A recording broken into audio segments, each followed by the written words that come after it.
The dogs didn't eat, but I thought you said don't, since they're not eating breakfast, to not give it to them. Right?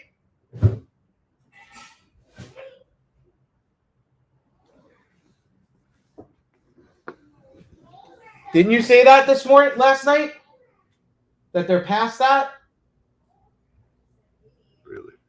Should I play the intro or should we just listen to Paul? No, let this go, man.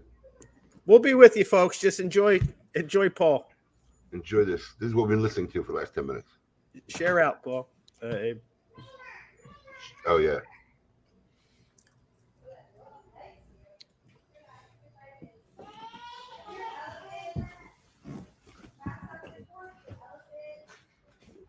Okay, great. Now I'm late. Nice of mommy to put me in that situation.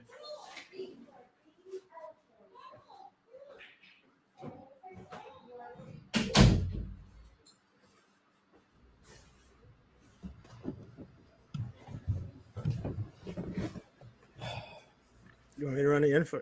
I mean, he doesn't know. He has no idea. None.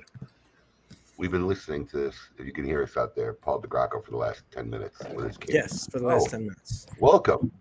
Yeah, Paul, how are you? Paul. How's your morning going? Oh, just great. Should we run the intro? What Run the happened, intro. Paul? Wait, what Yes, happened? run the intro. Go ahead, run the intro.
Broadcasting live from sunny South Florida, and the best way to start your Saturday. This is KMA Talk Radio. Life, liberty, and the pursuit of fine cigars. Your KMA crew, the Italian scallion Paul DeGracco, the man with the scoop, William Cooper, Alex the Goat Tavella, and always telling it like it is, Honest Abe DeBatna. I like to smoke them like the Winston Churchill, like John Kennedy, yeah.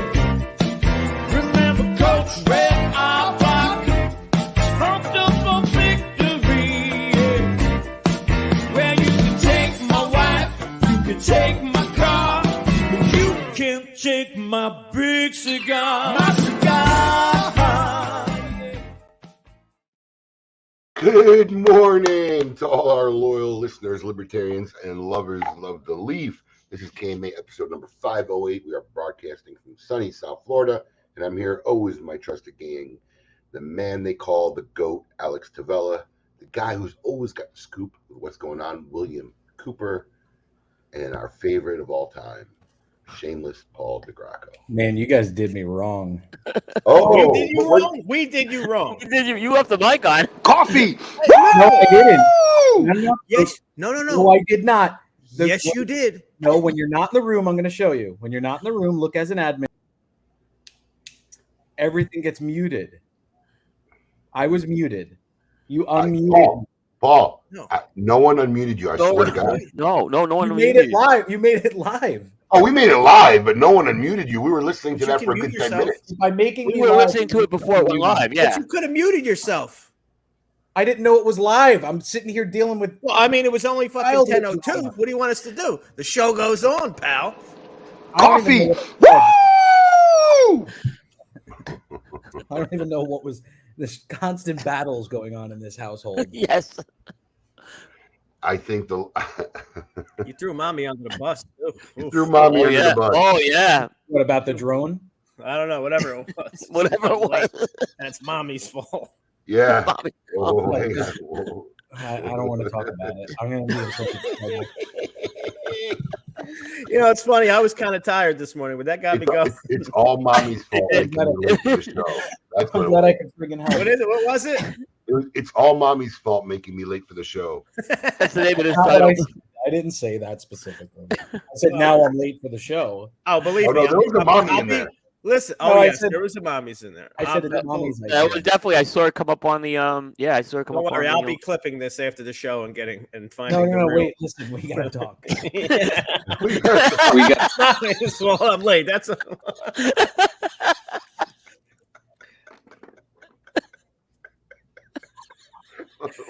I'm not sure. This is gonna be evidence. Bro, you can't make this shit up. We really can't make this shit up. Oh my God. what a Thank great God. start. Thank God last night this thing wasn't on. I make sure to turn off all my devices here because I have this paranoia now that the owner of my day job has our computers bugged. I never Really? shut off computers. I have 3 laptops here. I turn off everything. It's just we all have this feeling that he's that kind of guy, that he would have everything bugged, like have our cameras running all the time, our microphones running. So I like turn off my work stuff and unplug it when I'm done for the day. Oh man, that was a great start to our Saturday morning. That was. That Oh, was. great! I'm glad I could help. Thank Come you. We on, appreciate Paul. you. You're the guy who It was- provides epic material. Yes. I was in the green Abe, room. you sound like you're and I 5 heard this. million miles away. I know. I'm putting the mic on. I just realized. Oh, okay. I was too. What were busy you saying, laughing. Coop? I was too I- busy laughing to prep for the show. No, this properly. started in the green room, and I just started laughing. I couldn't stop laughing. It was, and then I know that everyone else came in, and like everyone heard it, and next thing is like, "Hey, let's just go with this." Yeah, listen, I had the sound off. I was doing other stuff, and I was looking, and I see Coop is just fucking late. And I know Paul's doing But shit who 'cause he's not on who camera put yet. my camera up? And Who I put my said, I camera don't know. up? Who knows? I don't know. Yeah, That was- exactly. that was me. I don't know. But I just see Coop giggling away, laughing. I was like, what the hell is going on? And then I hear the chaos that it found. The only thing worse is if your actual video was on. Yes, That would've been the only- yes. That would have been the great. only. You would have just Dude, just seen me. Nobody else was in. No, There well, they was- were in here, but before we went live, there was so much racket. Like there was a bar brawl going on in there. What Yeah, was we going heard on? all this like things shuffling and. no, yeah. you know what? I was trying to find. I have this massive desk in this office that was like my dream desk to buy. And when we built the house, I was like, I'm gonna bite the bullet and buy this dream desk, right? Because it looks like a.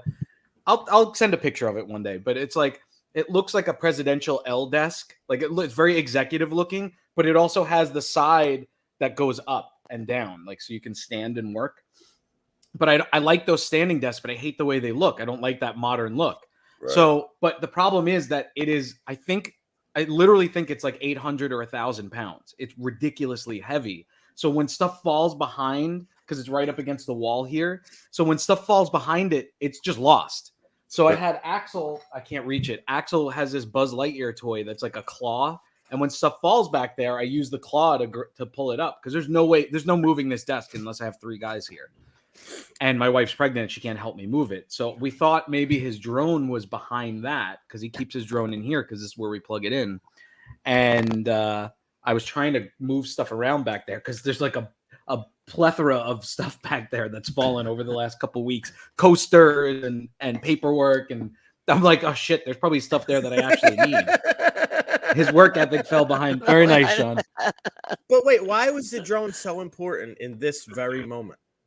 Because somebody prompted Axel to say, go get it. And when we knew it was not, we don't know where it is. This came up before we left for New York. Somebody. We couldn't find it. And I don't know where it is. Oh man, what a great story. Meanwhile, the kids have 3 drones. There's 2 of those little ball ones that you see on the internet all the time that fly around. It's just not the same as like this drone is like, I don't know, it's a real drone, so it actually flies. The ball one just kind of hops around. Drones kind of suck anyway. Dude, they're a lot better now than they were. But I mean, yeah, if you're buying a couple $1,000 one to do professional shit, but like Yeah. yeah, kids' the ones that they I last had, for 20 minutes and the battery's Yeah. dead. and they can't use them because Axel's not old enough to know how to really like. I'm pretty good with them because I've had them since they started coming out. But you got to like know what you're doing with them. The more expensive ones fly for you. But like the ones that I've had that we've destroyed, it takes all kinds of know. tweaking. You start it up and it starts going this way. It's going that. I mean, it's their pain in the ass. All that for 20 minutes of fun, and then the battery's dead anyway. If that. I think his lasts for maybe 5 minutes, but it's cool because there's no remote control. So you like it flies itself around, and like you put your hands under it if you want it to go up or move around. Like it's. Oh, you actually it's bought by that the thing motion off of of your hands. Facebook? Somebody gave it to him for his birthday when he was like 3. Yeah, they sell them. I see. But it's lasted this long. We just don't know where it is. So here we are. Oh, holy cow. Well, now that we got that started, what's everybody smoking this morning? I was lighting up the. Go ahead, go ahead. go ahead, Coop, because I'm doing a I'm repeat. lighting up a cigar. It's called the Crux Epicure Habano. I like Crux cigars. It's a cigar they just launched a couple months ago. So I'm gonna give it a whirl today. I've never had a Crux cigar. Is that weird? They're very good. They really do. Are they? Most of them come out of Placencia. They're really good cigars. Yeah. Yeah, I couldn't figure out what to smoke this morning, so I mean, I went with a 2012 Sumatra. It's been reliable for me lately, man. Good. Really, I smoked that a few weeks ago, and I really like that cigar. Yeah, it's just a reliable, good cigar. You firing up anything, Abe? Yep, just seeing what our fans are smoking this morning. Oh yeah, I want to see. Yeah, Ooh, I'm about to dissident. cut my cigar with my Guillotina de Saka. But I was going to light this up, I think, last week, and you Showboat. dropped the Sumatra on me. The Senator? Yes. Nice. Yes. I have a. Yes. That's coming up in the Coop review cycle, actually. The new one, Alex, yeah? what are you smoking? The 2012 Yep. Sumatra. Oh, okay. I have a cigar set aside for tonight. Obviously, I'm not smoking here in my office, but I don't do know you if I have should set aside? show it because I feel like Abe's gonna get mad. What would you Anyways, listen, I tell you what. I don't know if it's me, but every time I use my cutter, and it's only this one, I actually put it back in the freaking box. Listen, so I don't wanna have a protect box, but Luigi sent me a little Right? case for it, and I do, and I put it back. And normally I just let my lighters are all through, Right? but I do. I literally throw this one back in the Yeah. box after I use it. Yes, it's the big man's birthday today.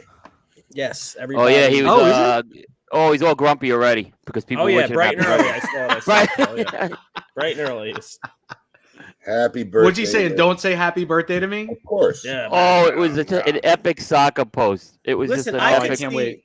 I could see Steve being the kind of guy to like deactivate his Facebook for a day on his birthday and turn it back on the day after. I could see that. I could Oh, see come that. on, man. That's a look at me post. Wish him a Oh, happy yeah. birthday. Wish him a happy birthday. Don't believe that shit. Yeah, everyone wishes Steve Yes. Saka happy.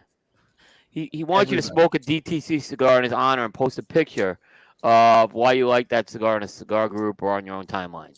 So wish him a happy birthday as well, though, if you're gonna do that anyway. On your own timeline, not his. Yes. And send him a PM. He loves that. He writes, happy birthday, my ass. Birthdays are for children. Grown men do not make a big deal of their birthdays. Every single damn person on the planet has one. Nothing unique or special about them. They just mark how much closer you are to death. Well, I mean, that's not wrong. I'm kind of in his boat now. I think I- Steve's a year or two older than me. A couple years older than I me. was just going to ask, is he older than you or the same age? I wasn't sure. No, I believe he's older He's like than me. my age, I think. I'm going to be 56. He's around that age, which I'm a few years older than you, Abe. I think I'm that 4 years sounds right. older than Sounds you. about 5. right. Yeah. Yes. This is a day of festivities. Our good friend yesterday. I'm trying to upload the pictures Had a now. baby. Oh, there you go. Somebody else posted. Yep. Sorry. Beautiful it. baby girl. Yep. Yep. Congratulations, I Matt. have the Yep. pictures. I'm trying to upload them now. Maybe they fell behind your desk. Yeah, maybe. Anastasia Marie Tobacco. Yep. August 24th at 10:37 p.m. Oh, that's my mom's birthday. Yeah, So it wasn't yesterday. It was the day before. She came right during. I know it was during the Coop show when it happened on Thursday night. I'm actually a Toys R Us kid, Ken. Because if I did, wouldn't be a Toys R Us kid. Right? I don't want to grow up. Toys R Us. Imagine the company's gone, but we all still know that fucking jingle. Yeah. Talk about getting their money's worth. Yeah. They had a resurgence at one point, Yeah. and then they just disappeared again. Here we go. When the Toys R Us opened up Paul on Staten Island, it was like the greatest thing that ever happened. You would think the North Pole came. This was I was in 5th grade when it happened. Oh, there she is. Look at that. Beautiful. What a Clearly taking off from the mother, right? So, Yes. yeah, clearly on the coal side because it's a very beautiful bit. But yeah. Hey, Don, you missed the pre-show. You're gonna have to go back and watch the beginning. Yeah, absolutely. You gotta go back and Absolutely. watch the beginning, man. Yeah, You I don't know that there was any way for a store like Toys R Us to survive. Hold on. I mean, You mean Amazon killed them? No, I don't even think Amazon killed them as much as like Target and Walmart killed them as well. I can go to Target and get everything I need and all the toys that are at Toys R All right, Us. but hold on. Yeah. Target's toy department is okay. No. What Target are you going to? The massive That one in Royal Palm, it's like 7 aisles. I agree with Paul. maybe The more. Target over here in Boynton is, I mean, it's. maybe it's the one I've been to outside. that one as well. That one's giant too. It's Yeah. bigger than Walmart's, I think. Yeah. And Yeah, Walmart it has a is. huge toy section. Yeah. Yeah, so I can do all my shopping in one place. It kind of, Yep. it hurt Toys See, R I Us. just- You need to grab a couple groceries. Yeah. My wife loves Target because she can run in, get a pair of clothes for the boys, grab a little something for a birthday party we're going to this weekend, and grab a quick, a loaf of bread because she's there, and all at one spot, and get a Starbucks if she wants. Yeah, Alan Rubin. I mean, that's a good point. But what's interesting about that is Dick's survived. And Toys R Us basically had the market cornered. Yeah. Sports That could be a Authority good problem died, right but there. Dick survived. Dick survived. I think just from Did you my read boys. the headlines this week? Sorry, Coop, go ahead. Not okay. My boys who grew up at the time when Toys R Us went out of business, I saw GameStop just completely take over. Like GameStop was, by the time they were 10 or 12, that's where they wanted to go to. They didn't really want to go to Toys R Us. Right. How about KB but Toys? Are You remember GameStop those gone stores? now too? No, GameStop's still thriving. They I don't have consoles in my house. Do you Yeah. even need to still buy a game, or can you just like order it and play it on for the phone? most you don't, but where GameStop wins is if you can trade games in. Yeah. That So was always a you big can thing play with a that. game. You know, you're not going to get a ton back for it, but it's better than nothing. So yeah, most games you could just download a game, but if you have the physical game, if you bought it for $60, you play it, go through it, now you're done with it. You can go to GameStop, they may give you $15-20 for it, and then you can spend it So when towards you another download game. it for 60, it's yours. Nothing you can do. Yeah, it's yours, and Right. there's nothing Now- you can do. So, Now they have collectible sets too. My boys go after some. Yes. Even now at this age, they buy the collectible sets, so they'll get a physical game. But yeah, there's other things. that come GameStop with got it. smart too. Yeah, I mean they sell Pokemon cards, so they have done things to kind of keep themselves collectibles to survive. You know, when Pokemon came out, my son, he was like 4 years old. He said, "This is gonna be the next big thing," and I laughed at him. He was right. I just didn't think these things would last more than a year. Didn't they do something with GameStop? Those guys that ran up the stock market or something? Wasn't that GameStop? Alex, you know better about it. Yes. GameStop was one of them, along with AMC, right? Yeah. So actually, GameStop is one of my greatest stock success/failures in life. So GameStop was, one of those things on the cusp of where's it going to go. So all the big hedge funds were shorting. We're shorting GameStop, expecting it to. So the Reddit, stock, and there's like a big Reddit, Twitter stock community, small investor type guy, guys rallied and pushed GameStop through the roof to it was like $300 something a share. It's one of my favorite stories for the little bit of stocks. I bought GameStop. I bought a bunch of GameStop stock at $7. It was right around the time that was it going on its way up from these guys at the time? Well, no, not at all. But it was right around the time. It? I'll tell you, it was right around the time PlayStation 5 was coming out. I think it was 4 or 5. That's a good idea. Yeah. So now I'm going to get it, and I'll dump. So it went from 7 to 10. I sold it all. I said, all right, great. Made $3. I'm out of here. I'm not fucking sticking around for this. 9 months later, it was at $300 a share. Wow. 7 to 10, I was like, glorious. I'm out. Made the right decision. Right. I'm not holding on to this shit. You could be sitting on a beach somewhere. Does anybody know where it's at now? Let's see. I mean, 17. did all those guys who ran it up end up eating it in the pans? No, a lot of guys made money. They A lot know of when guys to get out. Yeah, it's at $17. But what 17. happened was, So you'd and here's still be up. What's kind of fucked up is a lot of platforms, because these are the kind of guys that are using Robinhood and those, online platforms. A lot of the platforms froze the trading. Which was bullshit. Or limited it. Or limited it. Or limited it. So suddenly I got all these, I want to get out, make mine, and you couldn't buy, you couldn't sell. So in the end, which is always my argument to, I mean, not that cryptocurrency hasn't made people a lot of money, but if I tomorrow have, $30 million worth of Bitcoin, how easily can you get rid of it? Because a lot of these trade things have limits to how much you can sell in a day. You gotta buy a lot of shit. Got to buy a lot of Teslas. Yeah. I guess, you got to start buying stuff, buying currency that has it. That's one of those things. I have a client that bought Bitcoin when it first started. I mean, I don't know how much he invested into it, maybe like $1,500, whatever. And he forgot that he owned it. And he had the little USB that had his wallet on it. Right. And he lost it for a period of time, but forgot about it. It turns out, 2-3 years ago when it was really booming, he's like, shit, I have this Bitcoin. He looked it up. He finally found the USB drive, whatever, after going there. He had $3 million worth of Bitcoin. He was an overnight million. I mean, he had some money before, but $3 million from $1,000 investment, something like that. So, but I think selling it off was the hard part. Getting the actual dollars out of it was the hard part. It became like a full-time job for him. But whatever. I mean, I think he got it all out. So, but anyway. But yeah, I'll going back to GameStop found its niche. They kind of evolved with collectibles, and they still sell games. They have that niche where you can trade in games. And I think somebody mentioned in the comments, Toys R Us missed the boat with getting online. They They never. They did it, but developed they the did it website. way too late. They Right. did it way too late. Right. And they partnered with someone, You know. didn't they? Didn't they partner with someone? They Yeah. didn't have their own online either. I think that was after the original company declared bankruptcy. Another company came in to try and salvage the brand.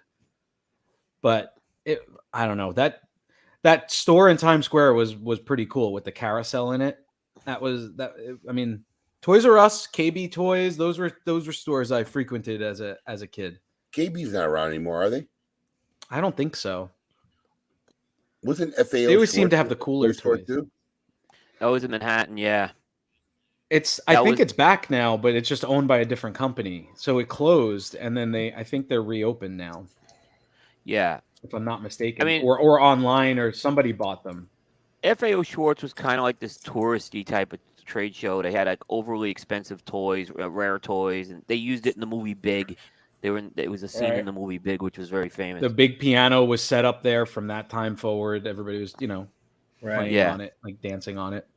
I It's mean, cool. I used to work up next to it. I used to work on 5th and 57th, so it was right down the block from it. But then when the Apple store opened there, that big glass cube Apple store, it overshadowed it. People couldn't find FAO Schwartz because it was like in the back corner, and it really, I think that was the start of hurting that store, even as a tourist destination, because people would walk right by it and not know where it was.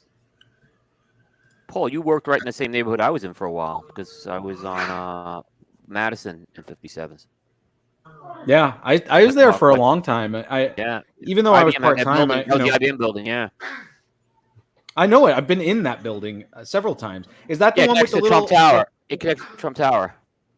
Yeah, so I used to go to that coffee store every morning. The one in the court. Yeah, in the atrium. Yep, in the atrium. It was a Latazza coffee. Yeah. Paul is Yeah, a I used to. fucking Yes, wreck. he muted He's it a- just in time. I He's a did. wreck. Oh, there it is. Paul's having a morning. He is having a morning. Because she just put the puppy is bothering them, so she put the puppy in here. Oh, he's blaming- older he's dog blaming hates the again. The puppy. blame game goes around again. Is Disney on strike? How have you been here for so many years? Hold on. I think we need to start like a new thing instead of the STG. Yeah, we have a running. Poll, I think, is 4 weeks. should have a versus meter. 5 weeks. Well, We should put no, a no, meter we got in the reset water. today. You guys We don't said know me today. at all. We don't. Since we've had kids, we don't go to Disney in the summer. That's for the amateurs. Oh. July and August are for amateurs. We should do an over under of Paul's trips to Disney in 2024. I like it. Oh. I already have one booked. This year or next year? I thought you had one this year. I have one in September booked. Oh, you're saying for 2024? I don't have any booked. Yeah, for the I year. may, listen, with the third kid, we're probably not going to do that many. I say you go at least 8 times. You'll go. I would take that You'll- bet because we're going to have a new baby for the first 3 to 6 months of the baby's life. We're not going. Mm. You'll find a way. No, you can't. You can't go out in a public space like that with a 3-month-old. Matt There's Tobacco some trash knows. talk. There's some trash talk. There you go. Good man. Matt's got nothing going Yeah, on. but Well, listen, he does have at something least- going on at today. At least Miami's a respectable trip. I mean, this guy goes to Disney 12 I think, times a year. yeah, and they're not vacations. Like a lot of those Miami trips have been like for non-cigar stuff. So Well, think some of my maybe it Disney was trips early. are for work. I say minus new baby, it's a minimum 8. yeah, Really? Oh, minus new baby. Yeah, if you weren't having a new baby, it's at least 8 trips a year. see, I think Yeah, that I you would may probably take say all 2 that's- trips. I can see you getting away for the weekend with the boys. You know, Right, What, right. just me? Oh, Steph would never let him go. Are you Uh, crazy? No, she would, but it'd be too hard with the 2 kids alone. no, you would take the take- 2. I take that bet. Let me put it: you will not go Disney free in 2024. No. We won't Listen, go Disney free. There are If I signs said the up. over under was 3, I would take the over on that. There are signs up right now with your face on it all over Disney. Have you seen this man? Attendance is down. Have you We need seen somebody this to- man? To buy Where $7 No, coffee. Disney revenue is down. Okay. Disney revenue is down. There it is. I love the delayed reaction of all the laughs. There it is. I love that. Oh my gosh. I'm sure virtual Disney will come in to play or something. You'll figure it out. There'll be. Well, Mickey they're Mouse raising will the get price it. of Disney Plus coming up. I think we're taking a serious thought into not renewing it. No way. Bullshit. Get No the fuck way. outta here. Get the fuck out of here. Yeah, that'd be like We would be have too like many me streaming not buying services. cigars. I mean, Come Listen, on. man, we got a belt tighten around here. The economy's slow. Come on. Paul. We're tightening up around here. I got to buy a new car. I have no choice now. We could get away with a regular SUV with the two kids. Now with a third kid, I have to buy a 3-row another car. Mercedes. You need another Let me Mercedes. tell you No, something. that's out. Do you know why? No, we're not. Well, listen, if you ever plan on taking a road trip with the kids, that's a lot of luggage, buddy. Yeah. Yeah. That's We a had- lot of luggage. We did 2 cars sometimes. We'd have to do 2 Yeah. cars sometimes on road trips. Before my wife got the elongated, SUVs. Our first couple of years, times we took a road trip, we actually had to buy one of those things and actually had the shit tied up on the top. Put on like, top, top, right? Yeah, like Yeah, a well, Brady yeah. Bunch. Had the shit all Yeah. tied up on top of the fucking car. I had to do that Yeah. too. We have that now. I have one. I'm not looking forward to it. It's not exactly a good time to buy an SUV these days. It's very expensive. I tell you what, Yep. it definitely, look, it's great having a big family. If my wife and I had started earlier, we probably would have had 1 or 2 more. But you don't realize, and it's not just the raising of the kids; it's just how much any little simple thing becomes. Going out to dinner, Right. It's not like me and my wife when we're dating, man. Now I got an army. Every Yeah. time we go out for a dinner, it's insane. So yeah, it does get bad, but you figure it out. That's a lot. Yeah. It's We, what you we, do. would- You we figure would it go out. to New York for Christmas, and like the car would be full with 4 kids, right? Me and my wife. And I'm like, Mom, don't give them anything else because I can't fit it in the car. Like, there's no room. Right? I mean, we're that tight. The best advice. Yeah, one of there my you go. friends- The best advice that one of my friends gave me Yep. early on in my mid-20s, I think maybe when I was just still dating Brandy, was he was the first $1 million seat on Wall Street. He was retired at 45 or 46, but he was broke when he had like 6 kids. Like working all day. So, as a young man, you're like, I don't know if I'm ready to get married. I can't afford it. Then you're like, I don't know if He's like, you just do it.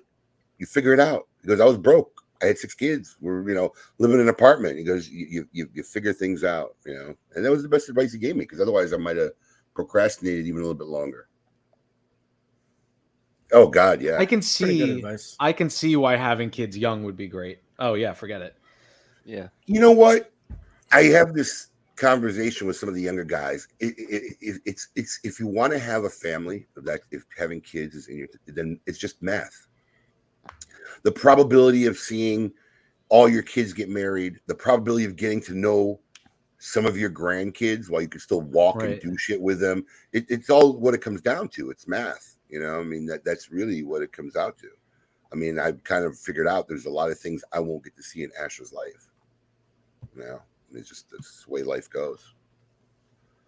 0 kids is great too. Well, if it's by choice. If it's by choice, maybe. Yeah, if you don't, if you don't want to have kids, that's a different story. I get it. Now that I have kids, I couldn't imagine not having them. But are they a pain in the ass sometimes? Yeah, absolutely. So is everybody. It doesn't.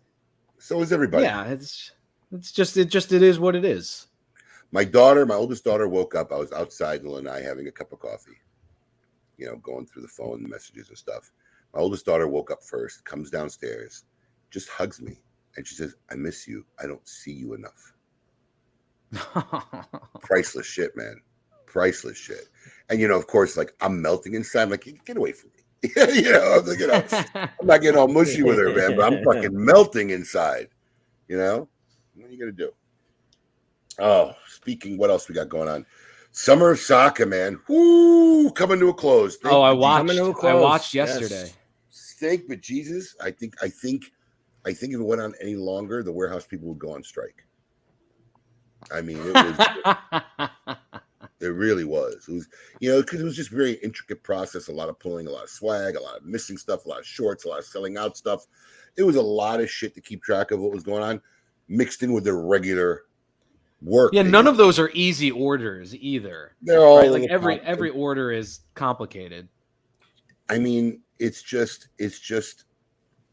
just the complicated. It was so much more than we said. We just kept running out of everything. Shit would be selling out faster than we get it in, and then a lot of the swag that came from Dumbarton, they're just not going to send you a container of everything. You try to estimate. Send us this. It should be enough, and then it's gone. Send us this, and then we're waiting on swag to send orders. It was a nightmare. It's good that we're going to go in the last week. So this Friday will be the last weekly drawing. We'll give away the last 5 items. The last weekly drawing of the Guillotina de Soccer Cutter. The last picture drawing, we go away a box of Paladin, and the following Wednesday, we're going to be on with Steve Saka himself. I think it's 5 p.m. Eastern Standard Time. I got them check the time, but Alex and I did an 8-minute video. We did an 8-minute, literally video. 8 minutes. I think it's posted on the Smoking Facebook page and on social and in the Soccer Where Squad. was that? That was the warehouse. Oh, that's the warehouse. I was trying to figure out. I was like, that's not his house. No, that's the break room at the warehouse. Oh, Throw the okay. shit in, I couldn't so, figure out. Yeah, that was the break room. That was the break room at the warehouse, and it was 125.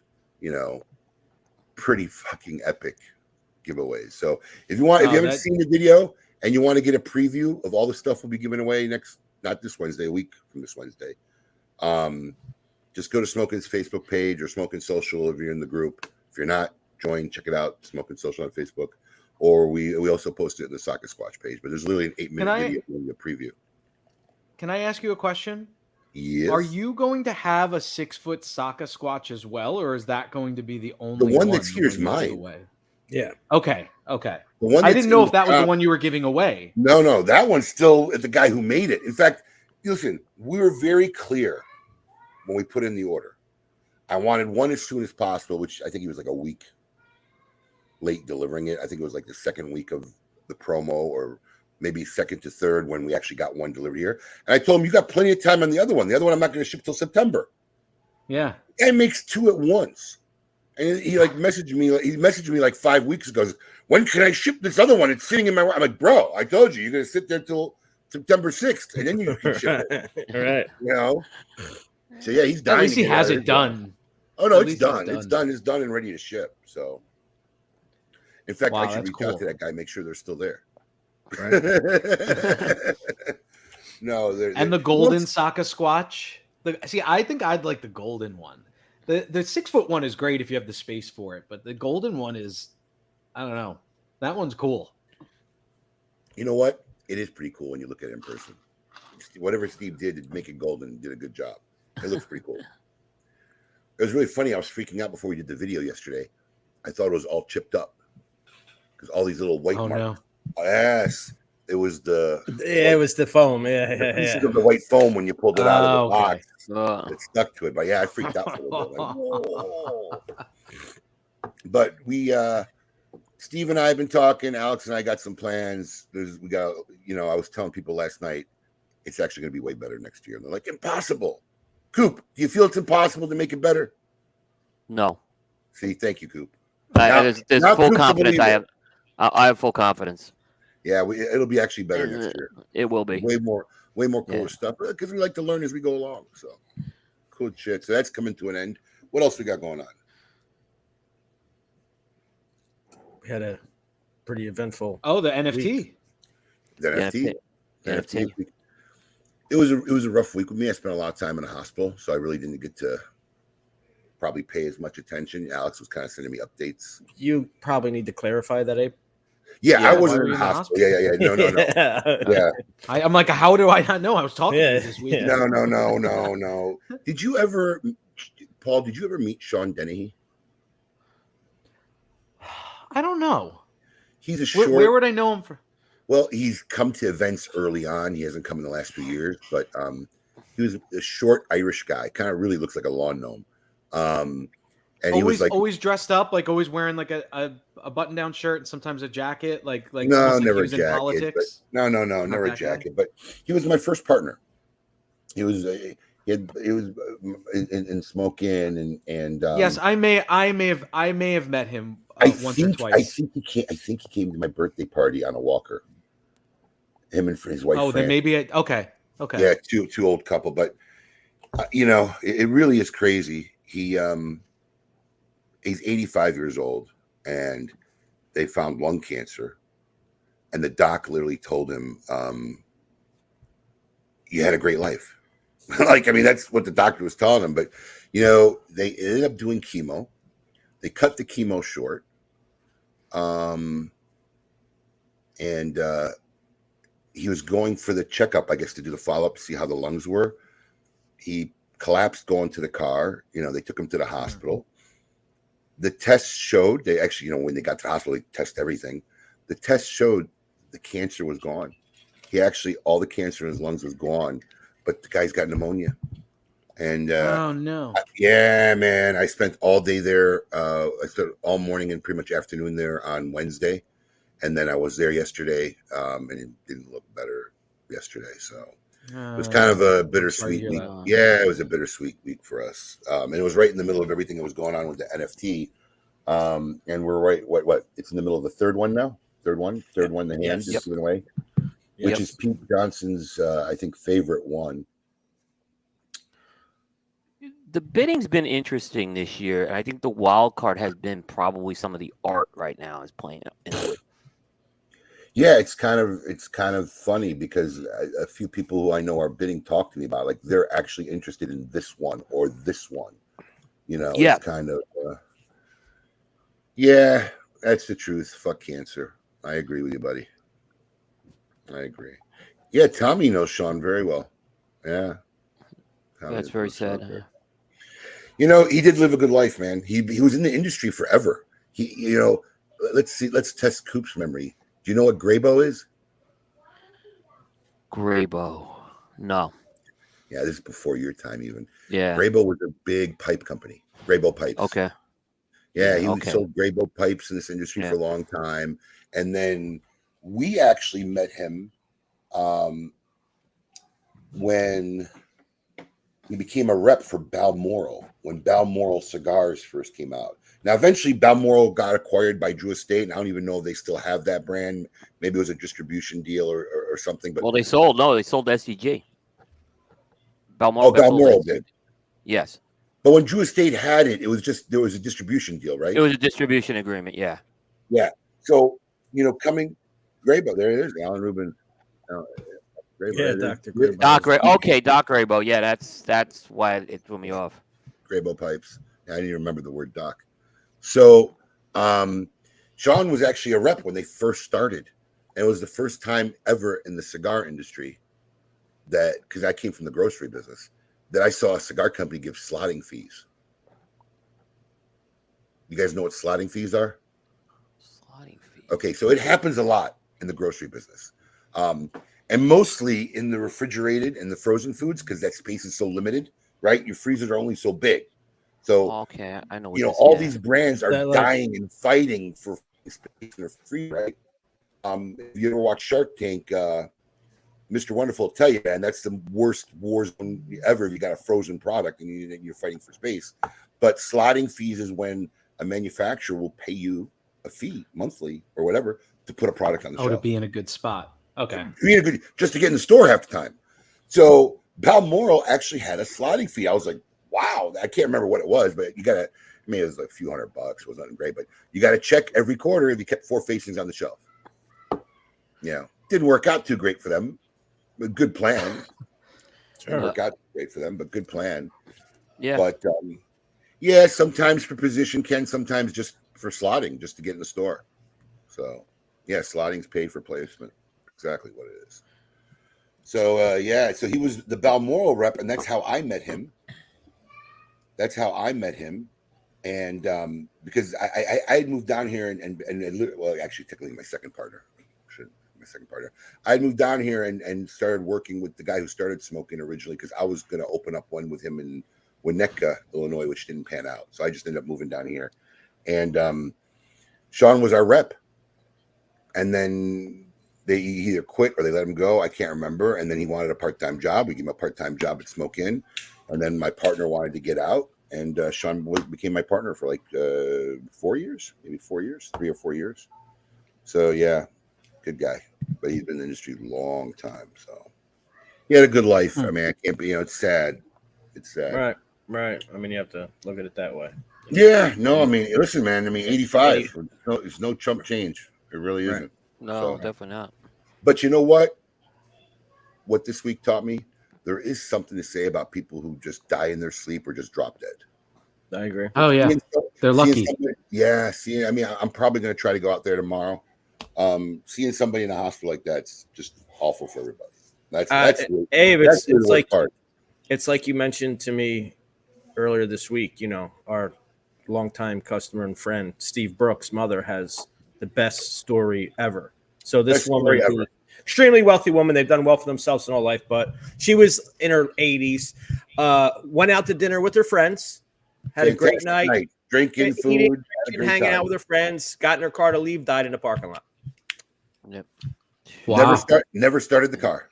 Yeah, just died in the parking lot. Like, after a great night with friends, nothing. Boom, just. I mean, that's a good way to go. Let's move on. Yeah. Let's move on to happier thoughts. So. Yeah. So Tatuaje Anarchy. I mean, NFT. Yeah. Number one. The first one was outrageous, and then it's interesting to see how the rest pan out. It's it's kind of funny because there's a lot of people bidding early on who just never bid again. Want to see their name on the wall, I guess, or whatever. Just to say they did. Yeah. Yeah. It'd be funny if one got stuck with it. What's your take on it, Coop? You're the reporter extraordinaire. I wasn't. Yeah, I mean, I was still surprised the first one went 100,000. I thought maybe it would be one of the later ones. So it definitely showed me that the value was there. There's no question. People thought the value was there. I wasn't totally surprised the second one was lower. That was a similar pattern with LaFleur I saw. Yeah. The interesting thing I think is going to be number 6 is going to be the one I'm really watching to see what that goes, because that will be the last one. Anymore. Like, some people may just get in it and say, well, all right, maybe I don't go for this one because the art isn't what I want. I'll just go for the next one. But when that 6th one comes up, that's going to be the final one available. So I think that's what you're going to see. I think that one could beat number 1 in terms of the bidding. You know what's funny is it's funny how I really didn't think people would get attached to the art. I just thought it would be a good idea to have unique art and different art, just so you didn't have something. You had something different than the next guy. My interest is in the cigars, right? I mean, that's what I do for the living. I'm not really going to make a living on the art, but there are guys who are attached to pieces of art. I think Pete has publicly said that the one that's currently on bid now is his favorite one. So I don't know. That's going to influence people. It's kind of been unique because, I mean, listen, I watched the LaFleur one from afar. Alex and I were talking about, we check in every 3 days, see what's going on. It's kind of unique to be involved in the process and actually be paying attention and see how everything is going. Well, but I kind of now thinking about, I get the psychology of the art, especially with, as part of my package, I'm getting this giant canvas print of my art, which if I'm one of, only 7 people in the country who are going to have this available, I may want to get the art I like because I'm going to proudly display it as it's almost like my marketing sign of, I have, you know what I mean? So I can.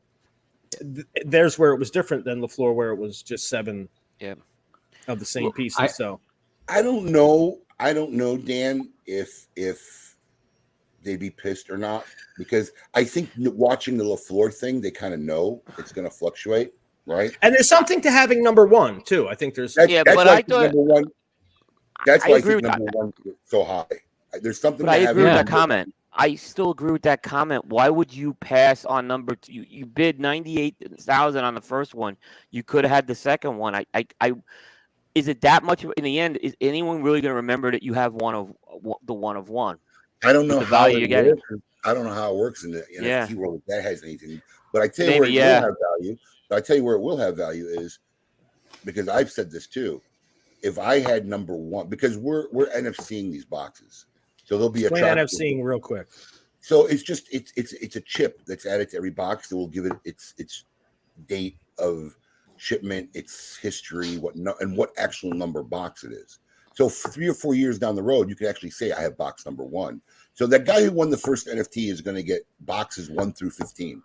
If I had number 1, I'll tell you all right now, those 15 wouldn't even make it to the market. I take those 15 boxes, stash them away for future rare and vintage room, whatever, and just start selling them on my next quarterly allocation. Mm-hmm. So I think there's something to a collector down the road for a guy who's got boxes 1 through 10 of this launch, especially if it maintains success and people are still into this 4 or 5 years from now.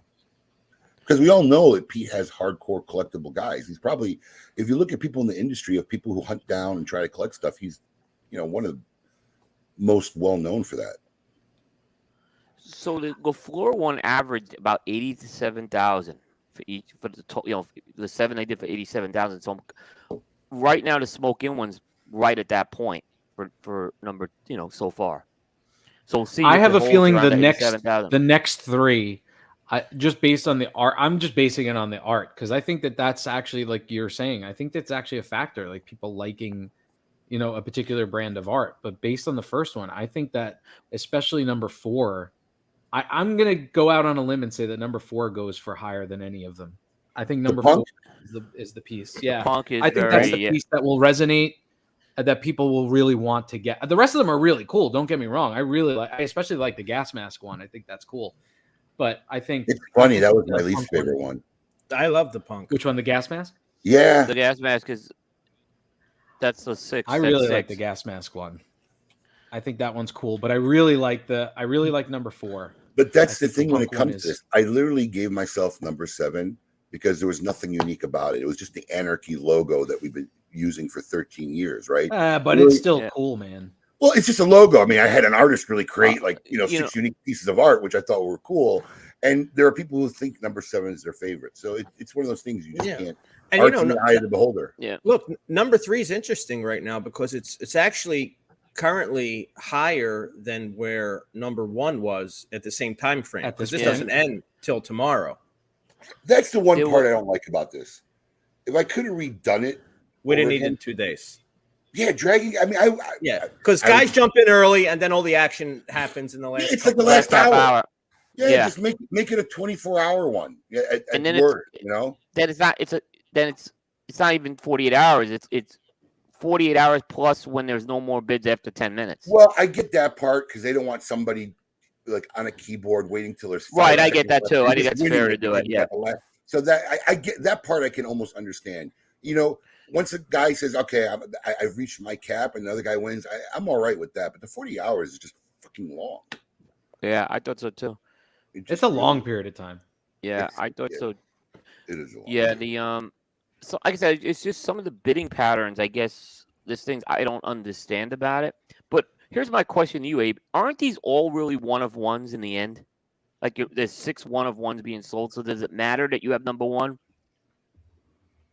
Because everything's a 1-on-1 here. Well, right? They're actually numbered though. So when it okay, so the number the art is 1 of 1, but the one that went first is actually called NFT number 1.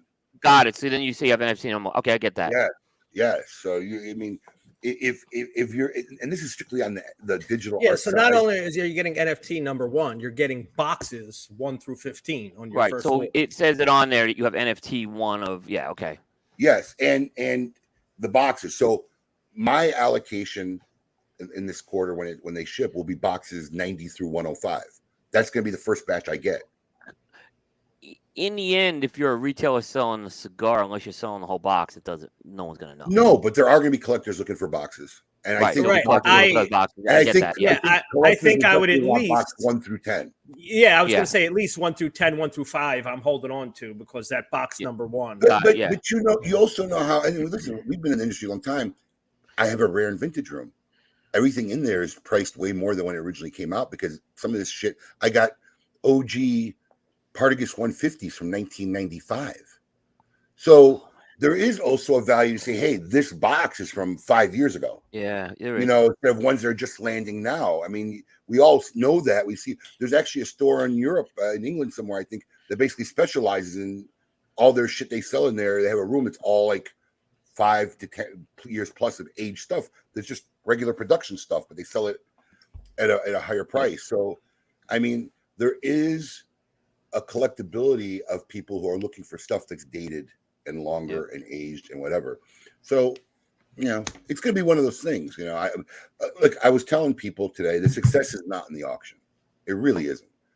The success will be when there are owners out there who invested in this and they're going through their allocation every quarter because consumers want the cigar. That's where I was critical of LFD. That's where I was critical of LFD. I didn't see that piece happen enough. Some of the NFT owners did it better than others with LFD, is what I'll say. Some of them did not. You do not have an original 2010 box because I'm buying that bitch off you if you do. Probably does. No, I'm serious because Danny Dickowich had one. I offered to buy it off him. He's like, I don't need the money. I'm like, it's not about the money. I don't have one of those. I want it. Yeah. If you got that, Vinny. I want it. Well, I can't remember. Was Daniel Lemus? I don't think he was at the Great Smoke the year that the Chaos Pale Horses came out. No. I don't know what's going to happen with those Pale Horses because I don't think anyone's going to bust out the humidor. There's only 15 and there's only 105 of the Pale Horses made, and there's 15 in each of the 7 humidors. I can't see a retailer busting out some of the Pale Horses. So can I be honest? Put them in the vintage room. You wouldn't put them in the vintage room and say $100. I mean, I would be. I would listen. In my mind, right? I'm not breaking anything up from the utility package. Right. I mean, if I'm selling that thing, it's a $10,000 package or something. Way more than that. I'm actually putting the whole utility package in the rare and vintage room with a stupid price tag. I hope nobody ever buys it because I want my shit. But if someone's willing to communicate that price tag, I'll probably see it. You do it. Yeah, that's your right to do that. Yeah. But yeah, I won't. How do you the humidor opener or sell the lighter alone or the ashtray? I mean, you got to have the set. If you can't get the set, then don't look at it. Coop, do you have? Because you were at that smoke in, right? That Great Smoke, right? When with the Anarchy night, the dinner, the Chaos. Do you save any of that stuff? Like I had 2 of them. I'm not gonna lie.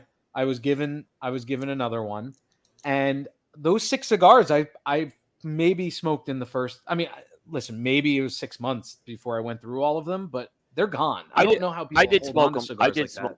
Yeah, I did. I smoke everything. I kept the box. I have the. It's funny. We just got rid of some cigar boxes here, and I had that little slide box, and I'm like, my wife went through. I said, nope, that one comes back. She goes, what are you doing? I have one too. It's collectible, and that drives her crazy when I say it's collectible. My wife still has her 3-pack. My wife's got some shit, man. I know you said that. That's why I'm saying that. How does she still have that?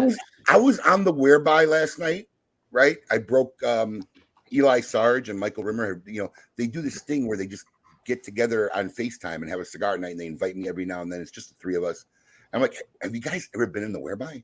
So I invited them into the whereby last night. And they kind of popped their cherry. They had a great time, but it was like an impromptu thing. So I asked my wife, would you mind grabbing me a cigar just so I could smoke it on the whereby with everybody? She comes back with an assortment. Now, I can't even remember. There was one Sin Compromiso in there, but I can't even remember what the other ones were. But she had a 2015 Anarchy Redux and a Chaos still. I mean, I don't know where she's got her stash, man. She's got better stash than I do. Yeah. I'm like, where'd you get this 2015 Anarchy? I haven't seen one in like 7 years. Wow. Yeah, see, I don't understand that. Like, especially when I really like it, I can't hang on to them. Well, I don't know. What I've learned is I'll keep the boxes sometimes, but I don't know. So I don't smoke stuff quick when I get it, right? I tend to put it in the humidor for a month or 2, right? But I've learned there's a point you got to get it out of the humidor. Otherwise, it's not going to help. Like, eventually, I think they reach their peak, and at some point they reach their peak. Yeah, you have to get them out of there. Yeah. So I've learned that. Yeah, it's what do you call it? It's diminishing returns. Right. You get to a point where after a certain point, it's just nothing else is really going to happen in that cigar. Yeah.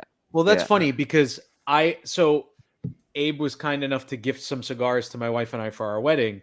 And the only cigars I've kept for a long time, I have 2 cigars left that we were supposed to smoke on our 5th anniversary, but we didn't. I don't know. Maybe was she pregnant? I don't know. For whatever reason we didn't, but now they're still in there. Now I'm thinking in my head, oh, we have to smoke them this year. That'll be our 6th. But for 6 years, they've been sitting there now almost. There's certain things I just can't smoke. So in my humidor cabinet behind me, when I got married to Brandy, Carlito made me 2 cigars. Yes. Okay. So yeah, I've seen those cigars. You showed me. They were big, bad, BBMFs. And one was Opus X. One was a Connecticut-based cigar with a Maduro head and a Maduro foot, and the other one was a Maduro Opus X. I mean, a lighter shade. One was a Maduro Opus X, with representing me and my wife. I can't smoke those. Yeah. I mean, I can't. The 2-pack is still in the cabinet behind me. I can't smoke those. Yeah, my daughter's wedding cigars. Yeah, we haven't smoked the rest of those either. Oh shit, we went long. I do have a box of Opus X that he gave me when my daughter was born with her name on the cello, which I will crack when she turns. Now I got to wait till. Now I'm cracking it. But that's a different case. Those are occasion things, and I totally get not smoking those. A lot of people get a box of cigars and they'll smoke it every year on their kid's birthday or something like that. That's a little different, so there's a reason for that. All right. A lot of fun stuff coming up in hour number 2. We are going to have a Name That Jam, Tale of the Tape, Would You Rather. Most importantly, we're going to find out what the scoop is with Coop right after this. Don't go anywhere. Keep it lit.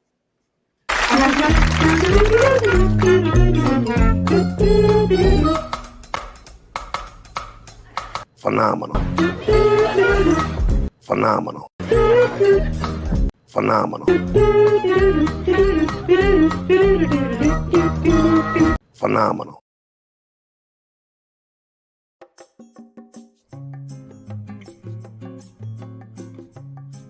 My name is Rafael Nodal from Aging Room and Tabacalera, USA. Since I was a little kid, I fell in love with a musical form called sonata. There are many famous sonatas, from fantastic composers and musicians like Beethoven, Liszt, Rachmaninoff, Mozart, and I wanted to have my own sonata. So I dedicated my sonata to Nicaragua, but I didn't write my sonata with musical terms. I composed my sonata with tobacco leaves. I teamed up with my great friend and tobacco master, AJ Fernandez, and together we created these blends. This cigar has subtle notes. It's not aggressive. It has some great flavor, some character, and amazing aroma. So I dedicated my sonata to Nicaragua, the land of volcanoes and lakes. Cheers. Surgeon General warning: cigars are not a safe alternative to cigarettes.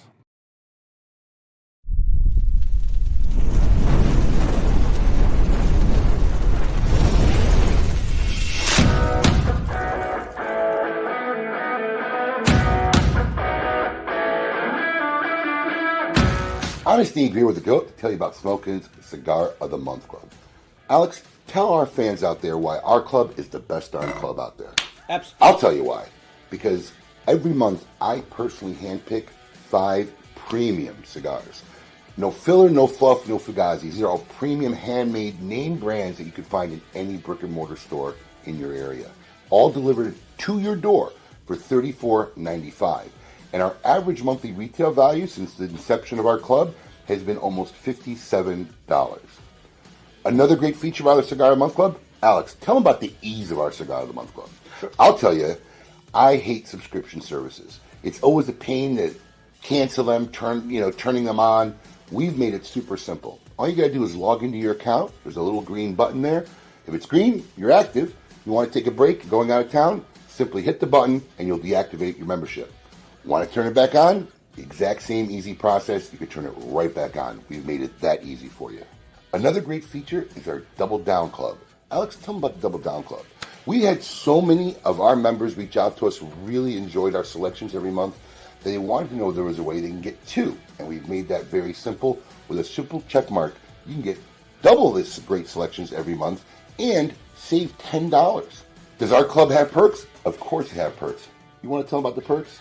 As a member of our club, Every month there's a special discount code where if you like any of the selections, we will offer them to you. So you want to come and get some more, you can get them at a special discounted rate for our Cigar of the Month Club members.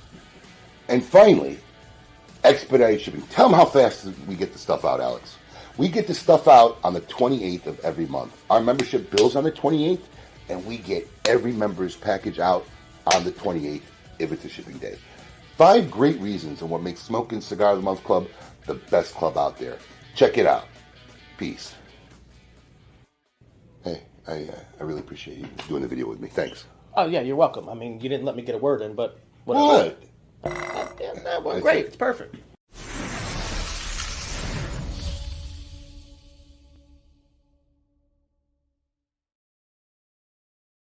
Welcome back. Hour 2 of KMA Talk Radio, episode number 508. As always, we're here with the gang, William, the Scoop, Cooper, Shameless Paul, and the man they call the GOAT, Alex Tavella. Why do you shake your head, Paul? There's a number of people in my family that don't like that title. Wait, hold on. It's been brought up. No. Not my wife. My wife doesn't care. Who cares? Your kids? Who in your family knows that you call Shameless Paul? Do they know why? And they didn't know why. Unless A somebody lot of people watch the show. Believe it or not, I had no clue the range we had with like people that aren't really in our group. In all honesty, that watch it. They don't really watch it live, but a lot of there's a couple of dads here that like I know as like an acquaintance, not well, but they like watch the show. They're like, oh, we saw Rocky on. I'm like, what? They like it's kind of cool. Like I'm becoming a little our things getting out there to people that aren't necessarily in our sphere. Yeah. But there's a number of family and extended family that watch the show apparently, which I had no clue. Does that mean we have to stop calling you Shameless Paul? No, it bothers a very prominent figure in my family. Alex, Alex, if you don't make like a whole Shameless Paul video by next week, I'll be disappointed. They're gonna sit down with this. I'll be disappointed. It's all right. I'll be enjoying my my special Saka cigar tonight when I get together with the guys. Yeah. Anyways, no one gives a shit about your special Saka cigar. I care. Anyways, as always, let's start hour 2 testing out the musical acumen. You know what? You're right. I'm going to take it back. It's going to be Clueless Paul. What about that one, Alice? Oh, I kind of like that. More fitting, right? Yeah. Clueless Paul. I'm going to, such an inside joke, but seriously. I'm going to, actually, we like to test the musical acumen of everybody. And it's this week's time to see, brought to you by the fine folks of, I'm all fluttered now. Brought to you by the fine folks of at Alvo Cigars. It's time to see if you can name that jam.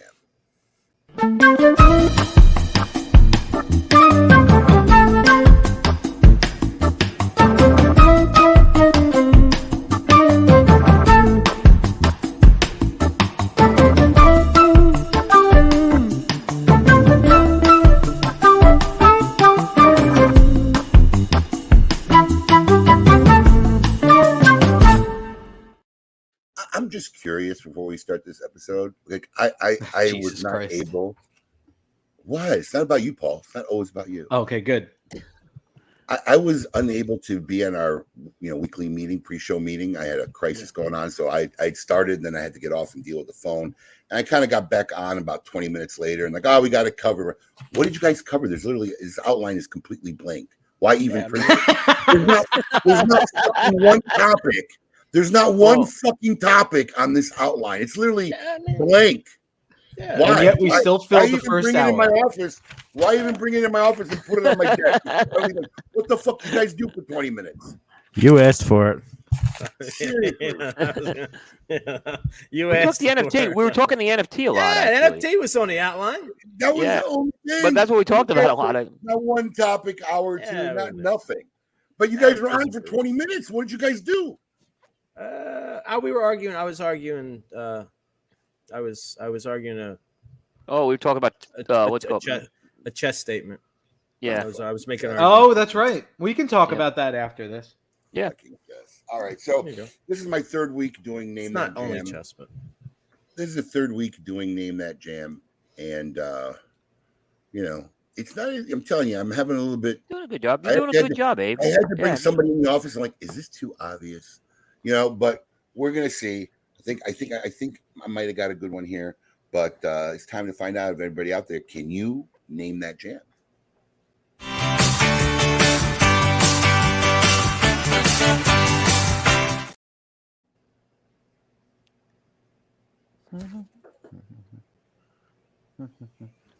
I'll play it again. Wow.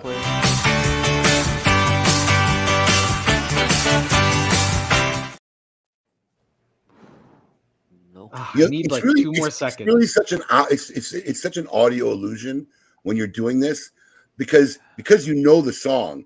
You're like you hear the clip like this is gonna be so fucking obvious to everybody. It really is. Don Jones says that was super easy. Do you want me to start putting I'm afraid to put the guesses up. Let's see a couple more guesses. Do either of you guys have a guess? I have no idea. Now that I see this, I think this is right. I would not have guessed that. So I'll tell you right now. No one has the band. It's not the Clash. I would have accepted the Clash, but that was the remake. Go ahead and play it. A breaking rocks in the hot sun. I fought the law and the law won. I fought the law and the law won. I hear it now. Yeah, I grew up listening. I got nothing. I got nothing. You don't know the song? That was a really good. I mean, I know the song. vaguely, I know the song, but yeah, I wouldn't. You would recognize the Clash version probably. Maybe the Clash version probably would have been a little more, easy. But that was recognizable.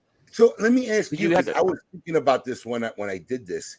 Did you pick any songs that were remade? Yeah, if you remember, I did just a Gigolo, but I did David Lee Roth's version because I thought it would be a little more recognizable than I wasn't sure to stay true to form and do Louis the original band or do the Clash because I was thinking about doing the Clash version. I'm like, oh, I don't know. But even if is the riff, the Clash riff, I assume is somewhat the same. It's just a little more. Yeah, but but it still would have been hard that way. Maybe I would have been a little more. But yeah, that's why. When I did just a Gigolo, I went to David Lee Roth's version rather than Louis Prima. I can't remember who the first to put it up was. I mean, on our thing, I think it was Alex Land. Nope, Don Jones.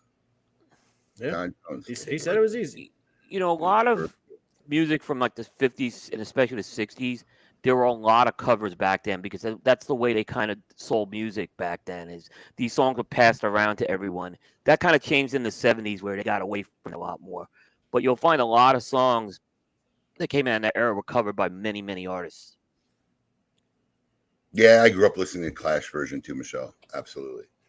Well, that was this week's episode of Name That Jam, brought to you by the fine folks over at Avo Cigars, making melodies of music with fine tobacco. I like that. Making melodies of music. I like that. I wish I could remember it because I'll forget it by next week. Wow, you had the first one. One of the first ones that you did was so good. Know. It was like seamlessly integrating the art of music with the art of fine cigars or something like that. It was so good. I can't remember that shit. Well, I've thrown away the outline, gentlemen. What do you have to talk about for next hour?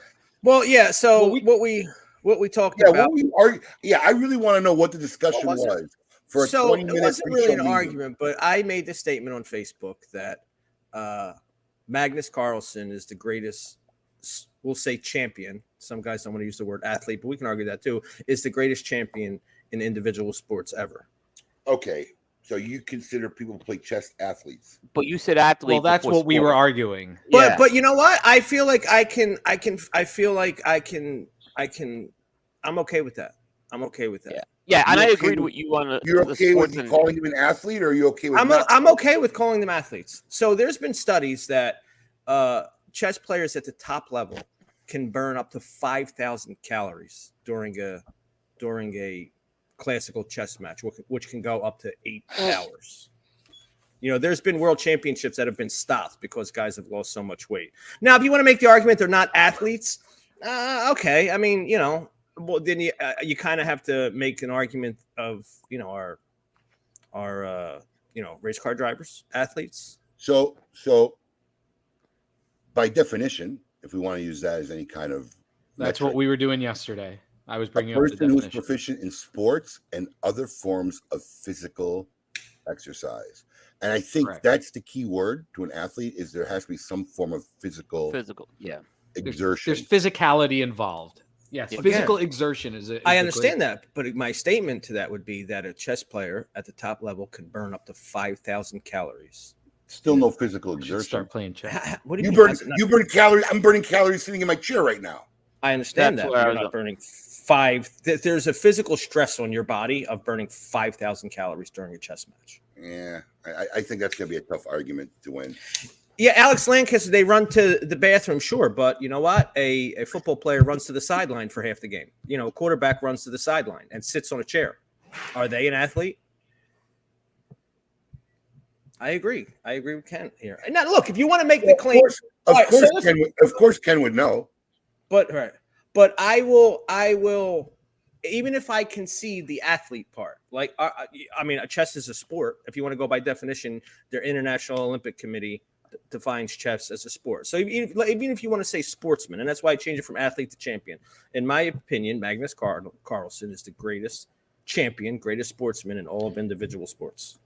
Is he the greatest in chess because of Gary Kasparov?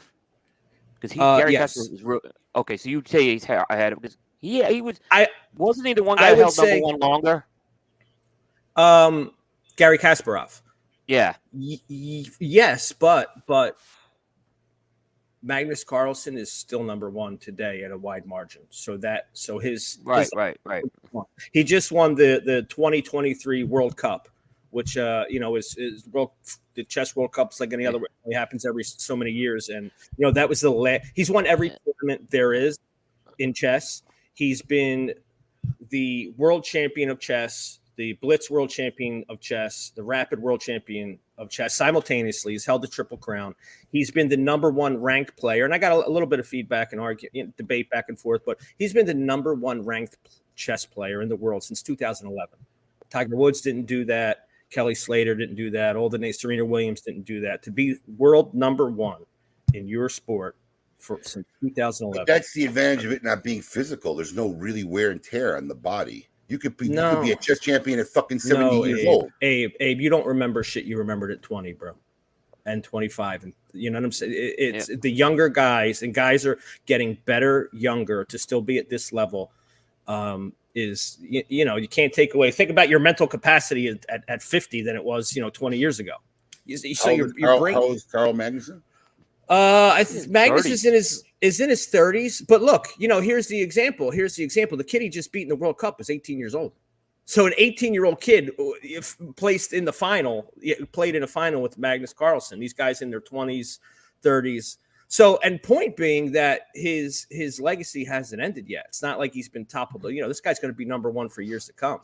He has the highest ever chess rating recorded in history, above Kasparov. We got some But rapid listen, fire to this fill is to not talk just about. a chess rating. You can, and if you're gonna, make an argument for another athlete, even in athlete or sportsman. But I don't think they're comparable. To just tell you why. I think the prime age for a chess player is way more than any other sport, right? I think you could be in your prime in your mid-30s. In fact, I think I was a lot sharper and smarter in my 30s than I was in my 20s. All right, so I get it when you hit 45, maybe, but I think the prime is a lot. And then the other side of the spectrum is you could be a competitive champion at an earlier age where you can't. You're not playing football at 18 in pro sports. Your body's not ready, so you have a wider spectrum. I just listen, I'm not taking away from him and his achievements. I just don't think it's comparable to people who actually play physical sports where tendons are getting worn down, ribs are getting broken. I think shit you're like that. downplaying the mental. The mental, it's fine. There's a mental aptitude to Fortness too. You can have the great mental part of it, but your body will still give in. If mentalness was enough, Jordan will still be fucking playing, but it's not. The body gives in, and I think that in chess you could be a stellar world-ranked player in your teens when you just really can't do that. It doesn't really happen in sports that often. And that's why I did the and then distinction. your prime, where you can't play anymore because the body is limited. Right. Your ability is a lot earlier in physical sports where chess guys can go further. That's all. Yeah. I'm just saying it's not really. No, I get it, but I could make the argument that that's what makes it tougher. You know, you get kids that are 17 and 18 and are already primed to go, and you know, and like anything else with in the age of computers and the ability to train in a way, you know, so you got kids that are coming up in their prime at 18. And you're still 35 and can take down these kids. So there's that argument to make as well. I get it. What I'm just saying is the window to being able to thrive is a lot longer, I think, in chess than any real physical sport. There's just a point where the body has its limitations, whether you're too young and you're not fully matured physically in the sport, or when we talked, I used the term sportsman versus athlete. And you could make the argument an athlete is a sportsman, but a sportsman is not necessarily an athlete. And I think athlete's the definition that Abe said. So I think there is a difference. But I think sportsman is a broader competitive. I agree with that. Yeah. Now, I'll ask this question to Alex. Joey Chestnut, is he an athlete? The competitive eater? I think by your definition, no. By your definition. That's a tough one. That's a tough one. And listen, Joey Chestnut is a fairly decent one to make an argument against Magnus Carlsen. Yeah. But my retort to that was, you know, Kobayashi was his boogeyman for a little bit. You know, Magnus Carlsen has had no boogeyman. But there's a point where Joey Chestnut's not going to be able to eat anymore like that. He's going to get older. And it's like, I agree. These guys would fall into wherever chess playing is. Yes. Poker would be chess. I would yeah, I mean, whatever you would label a chess is. I agree with poker falls in that same realm. Yeah. So, Frankie Cannon in the house. I mean, we didn't acknowledge Matt Ty's comment. What? He said, "I have deep respect for chess and the people who play, but chess is not a sport." Well, the international I saw it up there, but we didn't acknowledge the International Olympic Committee disagrees. When Magnus Carlsen gets beat, it's going to be a big story. You're going to see that transcend when he gets beat. And it will happen. Eventually, someone always gets beat, right? Yeah, I mean, listen, it's not that he doesn't. You know, he loses games, but eventually, at some point, he will not be the world. Or he retires. Ranked, or he retires. Well, he did. He did retire. He chose not to play in the last World Championship. He just didn't want to do it anymore. You know, he beat the guy who won the candidates tournament to play him once already. It's an insane grind, and he didn't feel like doing it. But eventually there'll be a time when somebody takes his spot as world number one. I got some rapper binder filler we could talk about. So, right, yeah, let's you know what I mean. What the fuck? Like that's more interesting. Alan, what does that have to do with sport or not sport? Just wanted to hear himself. There's no unethical advantage to claiming that chess is a sport. I mean, let's be real here. It's not, it's not something that's going to bring more. I might need a decoder ring for this one. Brain equals sportsman, but brain athlete, but brain too many emojis for me. Yeah, too many emojis. Yeah, too old for all those emojis. I'm too old for that. Yeah, sorry, but I'm sure it's a good comment. But yeah, I'm sure it's if I could translate it. Yeah. All right, so we should talk about that. Sure. So, biking is not just biking, man, but one of our smoking socialites and dear friends, Tom Pauser, is riding his bike from California to Florida, from the Pacific to the Atlantic Ocean, which I think is absolutely crazy. Yes. Yeah. You know what's funny? They have a bike race every year that does that too. Yeah, my boss does it almost every year for my day job. Really? He just finished. He was supposed to go from Key West to Alaska to the western. Alaska. Who's he doing it with? Does he just do it himself? Normally he does it on his own and he just stays in hotels and motels. Yeah, because I mean I think and that's what makes it like this is like a solo mission. You know, this guy's solo. This time he went from Key West to whatever the western northernmost point is in Washington because of the wildfires. He didn't want to go up through Canada. And but his wife came with him. But like during the day, what do you mean she came with him? Where did she go? She drives. Were they on a duo bike? No. She drives to the next point, whatever the next distance would be, and just meets him wherever 60 to 90 miles a day on the bike. She meets him at whatever the next location is. They stay overnight. The next morning, he gets on his bike. He goes 60 to 90 miles, sometimes more, and then she meets him there. And he did Key West he's done Key West to Alaska, but not all the way to the end of the coast. And that's his hope to do next year. It's insane. It takes him like 3 to 4 months to do this trip. That really is insane. I got to tell you something though. I ain't gonna lie, right? Having your wife do legs with you is so much more comforting. God happens, she's only an hour away. This is the first time ever she's done it. Oh, but he's getting old. He's getting older now. I'm thinking of Tom at some points in the middle of the desert, in the middle of nowhere, where he'd be lucky if he sees an armadillo. Well, no. So this is what he's going to do. This is what these guys do. They have a Garmin GPS, then they have a satellite GPS, then they usually have a sat phone with them as well. They usually, what my boss does, because he's so into concealed carry, is he only rides through states that he's licensed to carry in.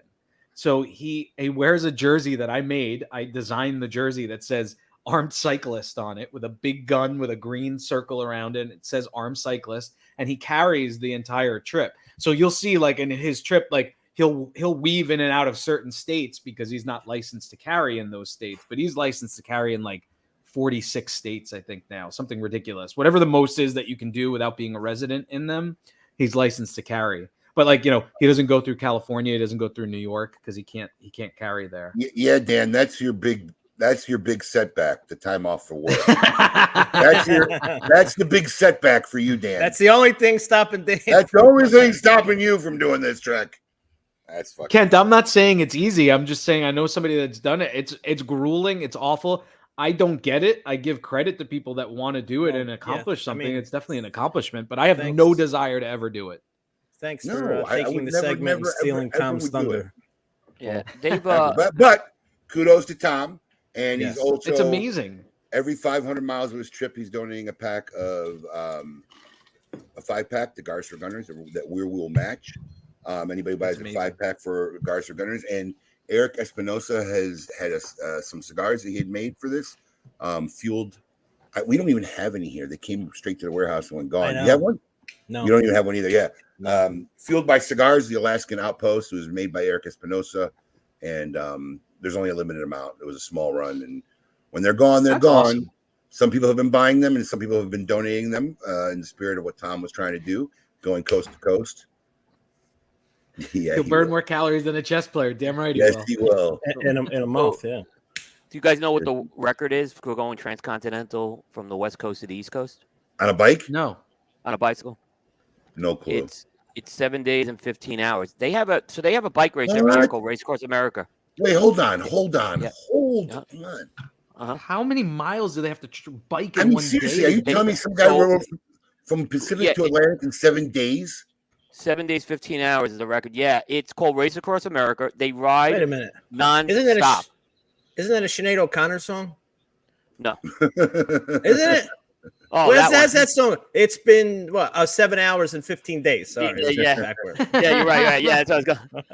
It's a very competitive thing, but the idea is they go without sleep with these guys. So they go. How can you not sleep for 7 days? They have their bodies trained a certain way. My brother Sports used to run that race years ago in the 80s, and they did a whole series on how these guys would do the transcontinental ride. I mean, I wouldn't want to make this. I wouldn't want to do this on a motorcycle, to be honest with you. Yeah, I mean, I wouldn't want to do it in a car. I don't want to take it in a car. Truth. Yeah. Truth. You know that the Appalachian Mountains are actually harder than the Rocky Mountains to bike ride because the Rocky Mountains are more straight, and the Appalachians have a lot more curves and steepness curves to and it. stuff. Right. Yeah, so people don't realize the Appalachians are actually, even though they're smaller mountains, they're tougher to bike ride. Can we interview Tom about this? Meth, I want to interview Tom about this and talk to him about it. But Tom, I have a question. Are you biking with a trailer? Because my boss, when he did it alone, he used to bike with 100-pound trailer. No, I think he's using saddles on the bike. Okay, he does that. He does that now. He does that too. I mean, it's crazy. But I mean, that's when you rest. You're gonna rest in a trailer, or you're gonna rest in a hotel. I mean, there's a difference. Some people do I've seen them. They do the trailer. We'll schedule to get Tom on before it starts. We'll schedule. I think he's even camping on some days. I mean, it's just right. I would seriously be too freaked out. Yeah, that's you're gonna have to, because sometimes you have in certain parts of the country, you got like, you know, a couple 100 miles before you can get to a destination. Matt Ty. That's a What? fair point, Matt Ty. What do you say? Because of all the Listen, methods. That's true. if you've never seen the Wild and Wonderful Whites of West Virginia documentary, it is my favorite. Yep. So, Yeah, we'll get Tom Tom. plans on camping in a tent. Yeah, listen, Tom's doing it the real way, man. It's no joke. Oh, you know what would be It's interesting? no joke. You know, Tom, I don't know if you've mapped this out. Okay, what day of the week is Moxie's birthday party? Because he plans on being here for that. Is that a Friday or Saturday night? Do you know, Alex? I wasn't invited. Well, you don't invite anybody to anything, so Yeah. we don't invite you. I think if Tom, I'm not sure what his landing day is, but it'd be cool not just to have before the show, but after the show, after the ride. If he's around that. Yeah, oh yeah, Saturday. 100%. Yeah. I would love I mean, to. we could Or do- while he's We could do it when he on gets his back to final Alaska if it doesn't time out right. But if he's here Saturday morning, he lands Friday. So Saturday morning, probably get Tom on just to do a little recap. Maybe share some crazy, wild stories from that ride. see if he can stand. Seriously, man. I mean, seriously. All right. Now that's well, an athlete. That's an athlete. I literally just got tired thinking about it. I feel the weight of exhaustion just thinking about it. All right. Let's check out all the happenings, the comings and goings of what possibly could have happened in the cigar industry in the last week. It's time for the Scoop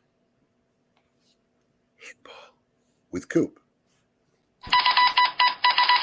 Hey, yo, what's my theme music? The Scoop with Coop. Breaking industry news. Hear it first on KMA Talk Radio and cigar-coop.com.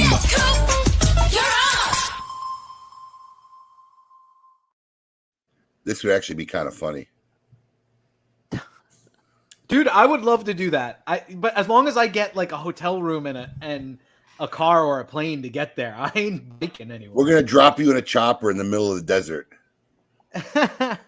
Sometimes I'll get on my bike because the boys now ride bikes, and I'll get on my bike with them and we'll go to the trails and around here because there's like 50 miles of trails in our neighborhood. And I'll tell you what, man, by like, I don't know, 15 minutes into riding with them on trails. These are trails made for biking and hiking and walking. I get tired. I cannot fathom more than 5 miles on a bike, 10 miles on a bike, tops. And I'm in no shape for anything near that now, but oh my God. Well, thanks for sharing, In Paul. silence. yep. Cool. It's the time for the Scoop with Coop. Tell us All right. what is going on in the cigar industry. All right. I normally don't do a Habano story on KMA, but I think this one is kind of got some significance and could have some effects. But if you go back two years ago, this is how long it takes for Habanos release to get to the market. Habanos announced a release called the Colección Habanos Cohiba. And basically what it is it's a Cohiba cigar in like a book, right? So we've seen that done before. But it's one of the more sought after collectible cigars. Knowing Habanos, it takes like 2 years for them to get it to market. They finally got this Colección Habanos to market. And what is significant about this is the price point, okay? Because this thing landed in the UK, and it was starting to be listed for 400 pounds a cigar. What? British pounds per cigar. Yeah, 400. That's $510 per cigar. That's what was the recommended price. I started researching this after it started hitting, and I started seeing it as high as $1,150. So this pricing is getting insane right now with Habanos worldwide, and that's why you're seeing a lot of other companies start to go after higher pricing right now. I think that's the reason why a lot of companies are coming out with these. Yeah, I think you look at Davidoff. They say, "Hey, we got a cigar better than this. Like, we could sell this for $50 and like really make a mark." But you got things like $1,150. These things were being listed for on secondary sites, not like private forums. I'm talking like retailers internationally were doing this. Right. So this is like a big deal was made last year when there was a Cohiba that went for $300, the 55th anniversary. This one's eclipsed it already. And this is what you're seeing right now. And we're gonna see if the demand will meet this cigar. They made 3,000 boxes of these 20 count boxes. So we'll see if they meet. But that's absolutely insane right now what we're seeing happen. Yes, that is insanity. Yeah. So that's why I would put Habano's release in this week. That made a lot of headlines and for sure. So if anyone wants to get me one of those, just let me know. I will accept samples of that. I will accept samples of that one. Would you smoke it? Yeah. If you got just one. Yeah, I would smoke it. I'd review it and smoke it. Yeah, I would review it. Yeah, what's too. the point? Coop, when you started smoking, what was an expensive cigar? $30. Like, so when I Okay. started smoking, I remember when Davidoff You're the Snake came out, and it was $30. And at the time, when that was like a cigar Rebel Needles that hit the $30 point, it was. I know Gurkha had a $100 cigar, but the Davidoff You're the Snake had a much bigger release. That was wow, a cigar hitting the $30 mark. Now Coop. those other things go for over 50. Coop, he said when you started smoking. Yeah, I meant like started. when I started I started in 2007. That came out at the end of 2011. So probably when I started smoking, like the Green Label Partaguses and the Macanudo vintages that were like $12 to $15 was like that was expensive. Yeah, I Partagas- remember that my grandfather used to get like once a year. Him and his buddy, his lawyer friend, would sit and smoke like a really expensive cigar. And when I was a kid, I remember him saying they were like $15 or $18 for a cigar, and that was insane. Yeah, I mean, I remember even when we saw some, but again, when Davidoffs were going for like $20, when I started smoking, that was a big deal too. And now we look at some $20 price points are mean now. Lots of companies. Right. So Right. yeah. I remember. Yeah, I mean, it was like the Davidoff You're the Snake was the first real expensive one that made a lot of splash. I remember. That's why I remember going back a little after I started smoking. Because back when I started smoking, I wasn't looking for the expensive cigars. Right. Yeah, everything was under $10 I was trying to get. So, Yep. Yeah. Before I get to the other stories, I'll report there is no STG release of the week, so it has been reset back to 0. So now, look at Paul, that. how many STG? Paul beats STG in the round. You have beat STG. You have beat STG. But now I guess we restarted again, right? Yes. Now we restart. The clock has restarted again. So we'll see what happens. Well I was a little done. surprised. Well done. There was no STG release of the week. What else you got? Casada, it was a light week again, but so I have one other release this week, and then I have a couple of people news. Casada has shipped the Oktoberfest 2023. So that's their cigar they do to pair with a malt beverage. That goes back to way back. That series started in 2011. And that was a Terrence Riley project, people may forget. Yeah. Terrence Riley brought that project to the Casadas about doing a cigar to pair with beer. And that's Is this the first one without him there? No, they've been doing it. They do it every year. I think they skipped 1 year with the pandemic. But they do it every year. It used to be such a really highly sought after cigar. I was going to ask that, Paul Coop. Do these have steam like they used to in any fashion? Some areas of the country, I still see them. Like in Charlotte, they're pretty popular. They've always been popular. But I've seen other ones where they go off the shelf fast in Charlotte, but you can go other places in the country and find it. But it has lost some steam, I think. It's a series that's been out for 12 years now. It's hard to keep a series going that long. It's over 10 years. It gets harder to do it.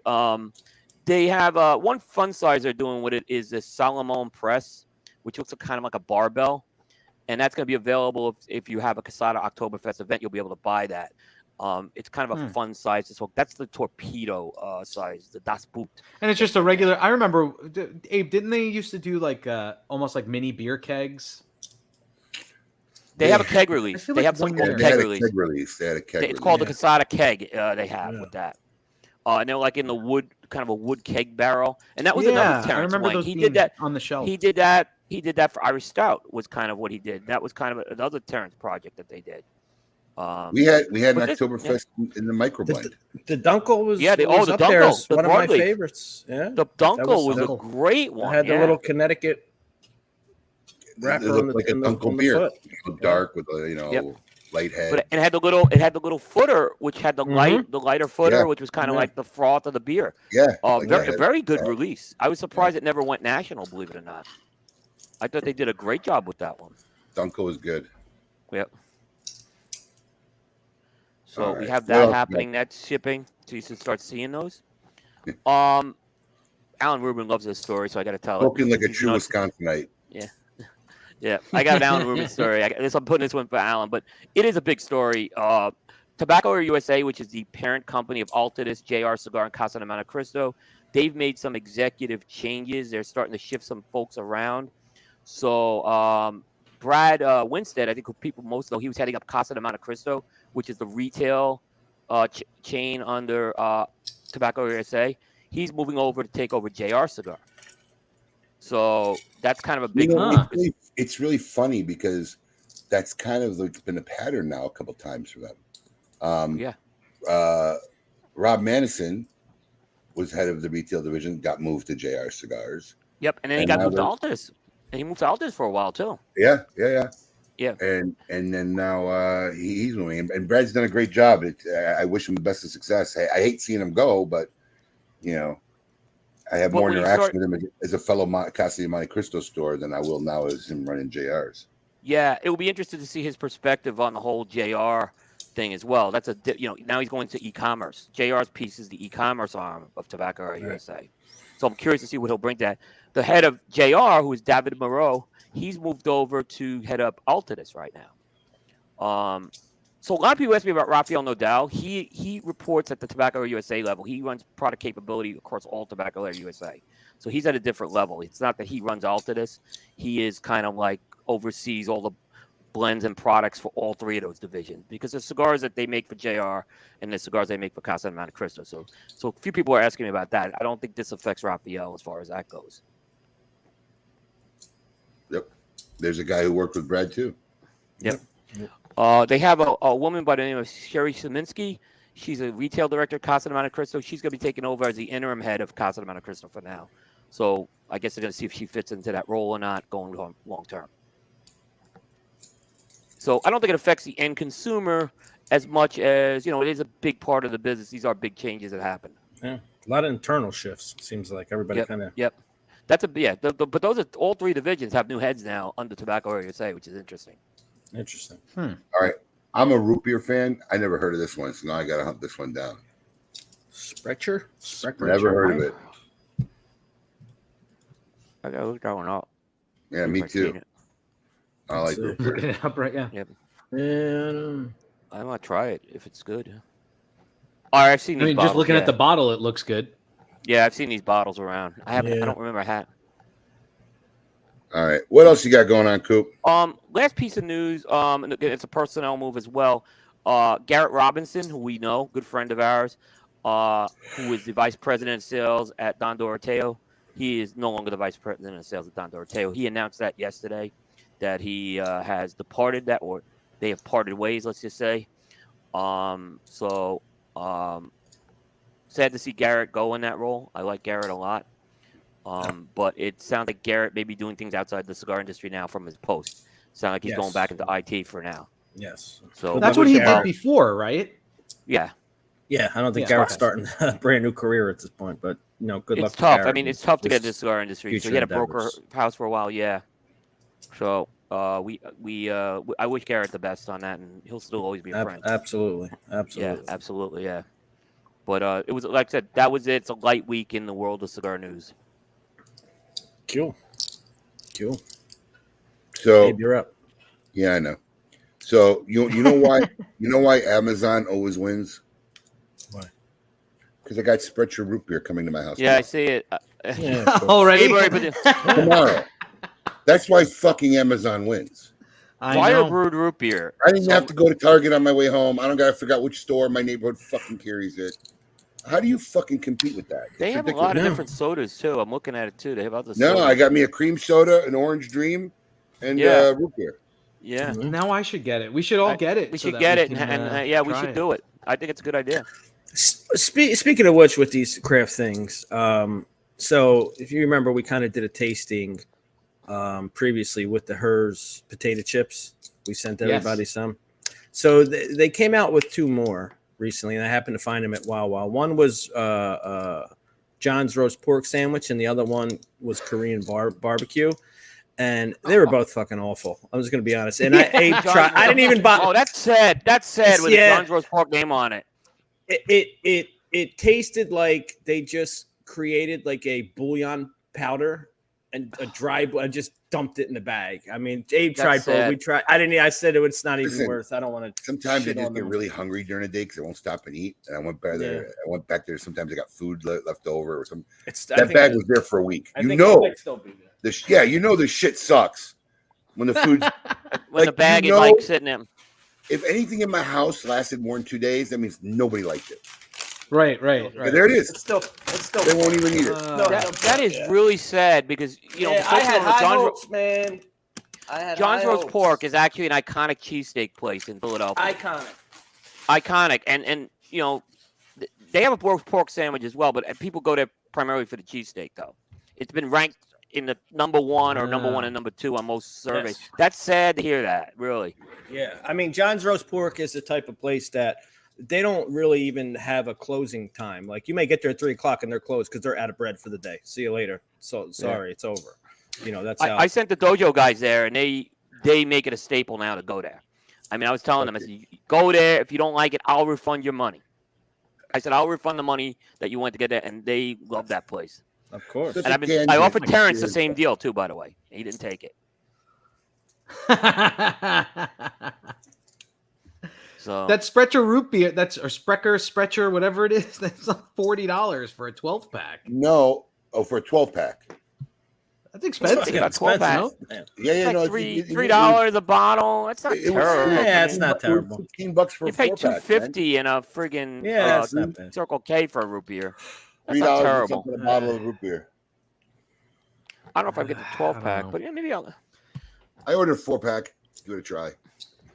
For like you got the one that's like $18 or $17, something like that. 16. Okay.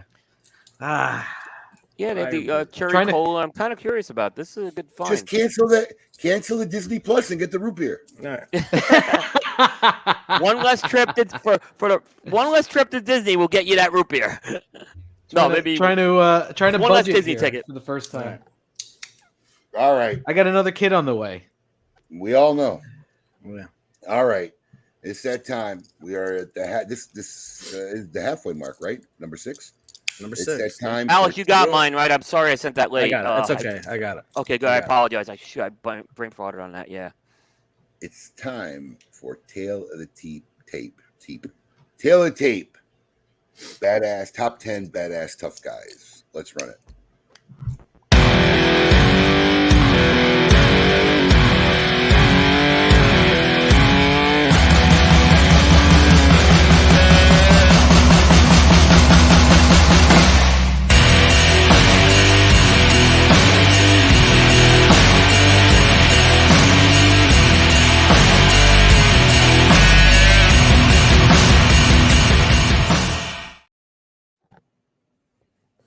All right. So I don't It know. is loud. I know. I had to I pull my don't know if you earbuds guys on. have looked, but I just pulled it up on our Facebook page. Our fucking fan survey. So Peg Leg Pete came in last. It still got some votes. He's 3 votes. got some votes. And you're one of them. So 3 votes. I want to know who the other 2 voted for Peg Leg Pete were. It Go was- ahead, tell him. you could look. It's Mike Pfeiffer and Greg Lechner. All right. I know All right. Mike. Mike and Greg. Shockingly, Ray Donovan is 3rd with 29 votes, 28%. He was in first for a while, though. Billy the Butcher was in first for most of the week. 35 votes, 33%. And fucking Arya There was Stark- a turn because last time I looked, Yeah, he was this the winner. is listen, man. At this point, Abe's sycophants are going to vote for whoever Abe. My picks. That's Second exactly what I saw. Yeah. That is- Like I said, Abe could have Peg Leg Pete and would have won. Come on, all right, Abe could have had Peg Wait, like Pete. And he would have won. The last time I looked, though, they were all pretty much in sync. I mean, there's only 3 votes between the 3 of them. No, they are most. They're tight. Yeah, that was a really tight one. There was only like so 2 or whatever 3 votes people between all voted 3 for a of them. girl for the top tough guy. Good job. Yeah, nice. What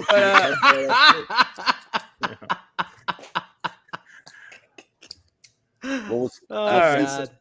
we'll see. We'll see how you think of my pick this week then. Yeah, That's what it is. all right, Paul, take it away. Who's your pick? All right, it was Oh God. Listen, this is a guy that stands for everything he believes in. He never backs down.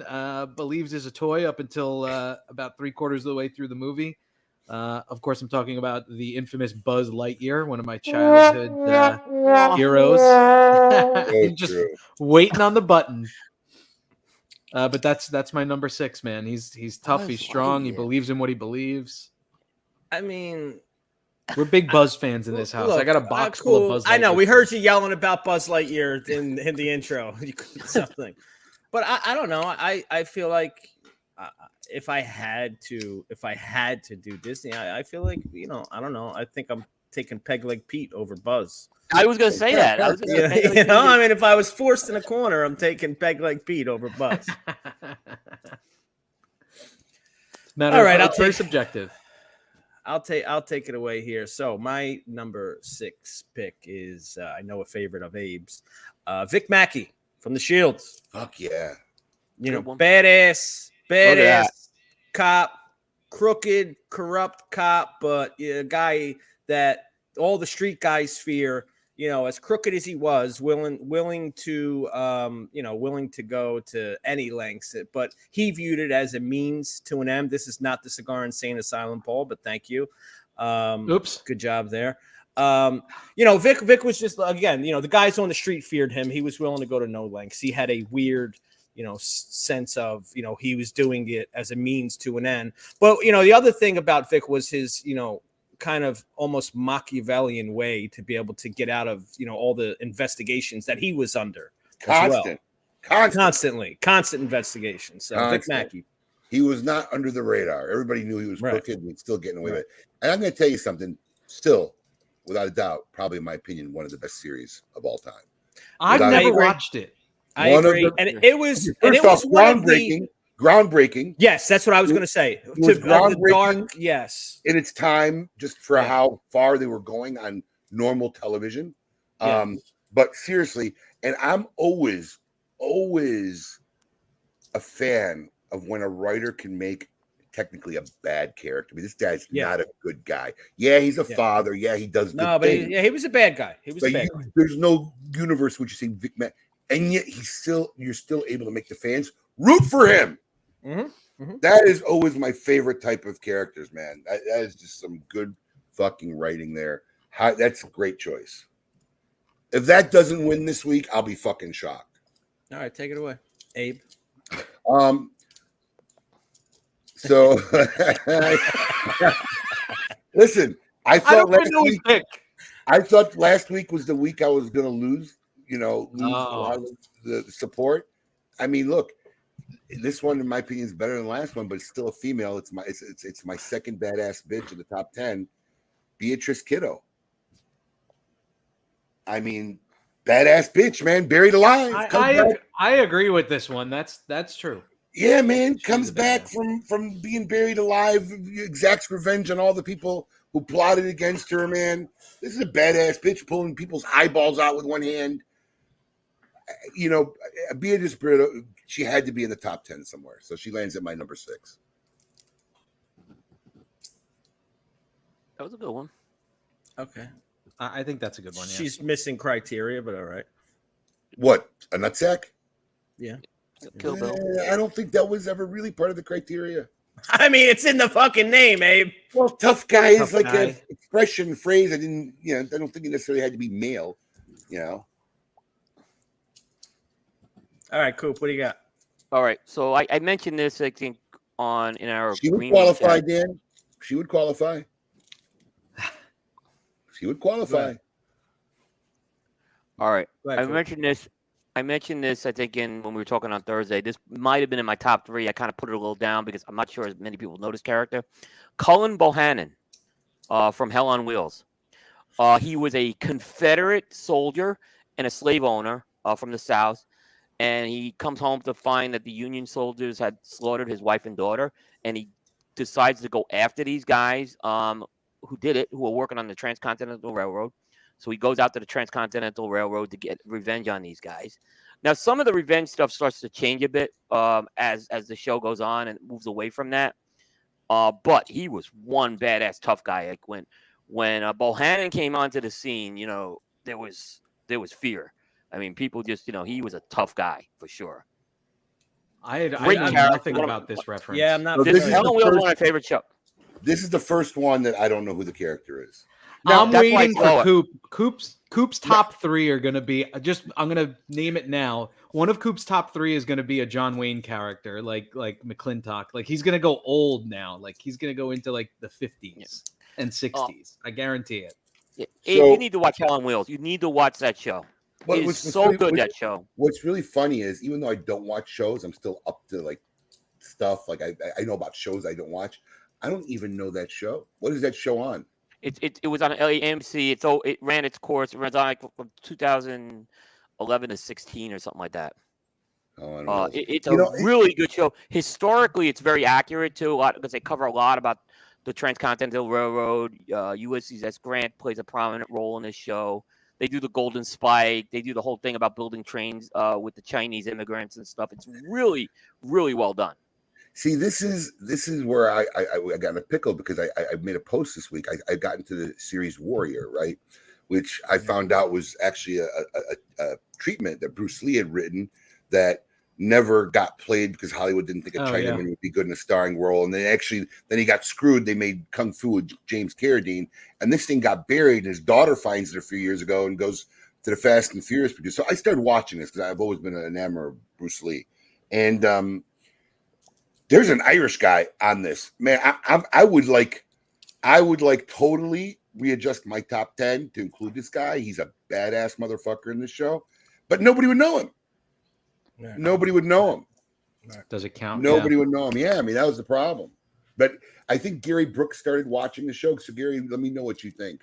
Yeah, but there's our our pick. pick. Question marks there. Yeah, that was because Coop's got into me late. I couldn't get him up. That was my There you fault. go. Yep. That's So all right.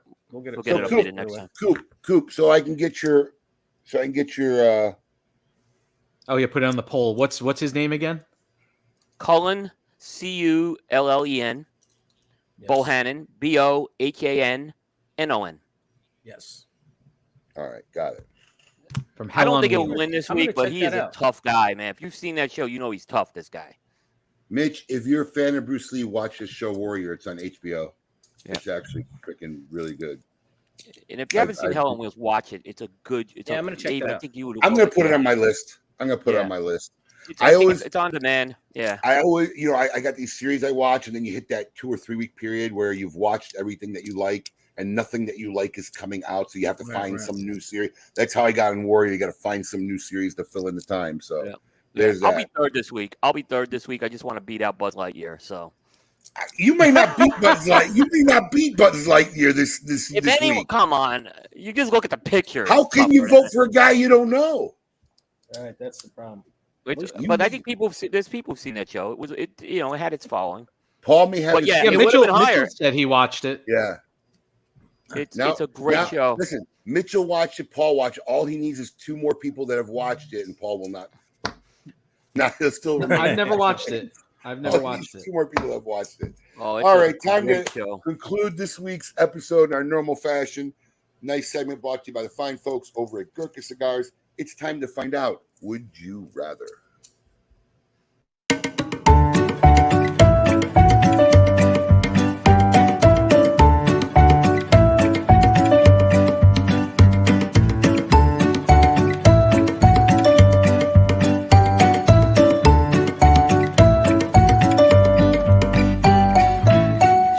Would you rather? All right, so let me set the scene again quickly. It's coming into the NFL football season. You are the head coach of choose whatever team you like. You're the head coach, and it is the last full team meeting, and you are bringing in a motivational speaker to speak to your team. Who would you rather have speaking to your team and giving a motivational speech? Is it Steve Saka or Matt Booth? Oh shit! I mean, Do you want your team demoralized or you want them confused? What are you going for? Yeah, I think that Matt would be a more positive influence, honestly. Although Steve's the problem got the is the end of a Matt Booth They speech. both have military. They both have They want to military. go to the local strip club before they want to play the game. Yeah, and then you got to remember now you're talking about a bunch of football players who might be in a towel. Who's Matt Booth may get real weird. Yeah, in a locker you're right. room talking to the guys, sniffing Take those towels, luscious asking to see their man feet. nuts of yours and Yeah, wrap them right. Yeah, I mean it's and then you got and Saka. Coop, you're right. I can see like you guys fucking suck. What are you gonna do? What this shit sucks. Who's your pick? Navy man, but who knows comes how out to, less damaged. I think they come out less damaged with Saka.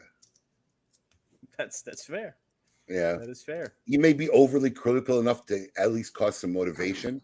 I think a Matt Booth speech would just leave them most lost. like what just happened here? I can see Steve going. I'm picking Steve. I was at True State and they were like romper room here, but we still had like kick-ass cigars that were like selling like crazy. And you guys could do it. You guys suck, but you guys could do it as well. So I'm going Boofy, man. I think you're going. I think that Matt could bring energy to it at least, and I think that's what you need is that energy. It's going to be weird as hell. You're right; those guys are going to be walking out of that meeting like, "What the fuck just happened?" Like feeling that they might need therapy. But I don't know. I feel like this is a definitive statement right here. Yeah, you're right. That's great, Keith. That's what I'm thinking. Yeah, exactly. They're going to get motivated. Just they have not no sure idea what to happened. do what. Right. Yeah. Did you pick Alex? This is a tough one. I'm probably going Matt Booth just because I think they can get over the fusion faster than they can get over getting demoralized by Steve Saka. Yeah, that's what I'm thinking. They're going to be leaving that meeting with Steve Saka like really feeling down on themselves. I don't need anyone to say happy birthday to me, by the way. Yeah. I can see him saying that. Yeah. Oh man. So, everybody in on 3. Right. Yeah, team. Okay. Let's go. Team, I gotta go. When this one will pop. I hate this. I hate giving. Green. Yeah, go team. I don't know, but I ordered these footballs 8 months ago, and they're still They're not. so goddamn expensive, and you guys don't even appreciate that. All right, everyone. We hope you enjoyed spending your Saturday mornings with us, and you had some fun. As always, have a great weekend. Follow us on Facebook, now Twitter. Follow us on Instagram. Join us on Smoke In Social. Check it out. It's our private Facebook group on Facebook, Smoke In Social. And until next week, everybody, from all of us to all of you, keep it lit. Bye.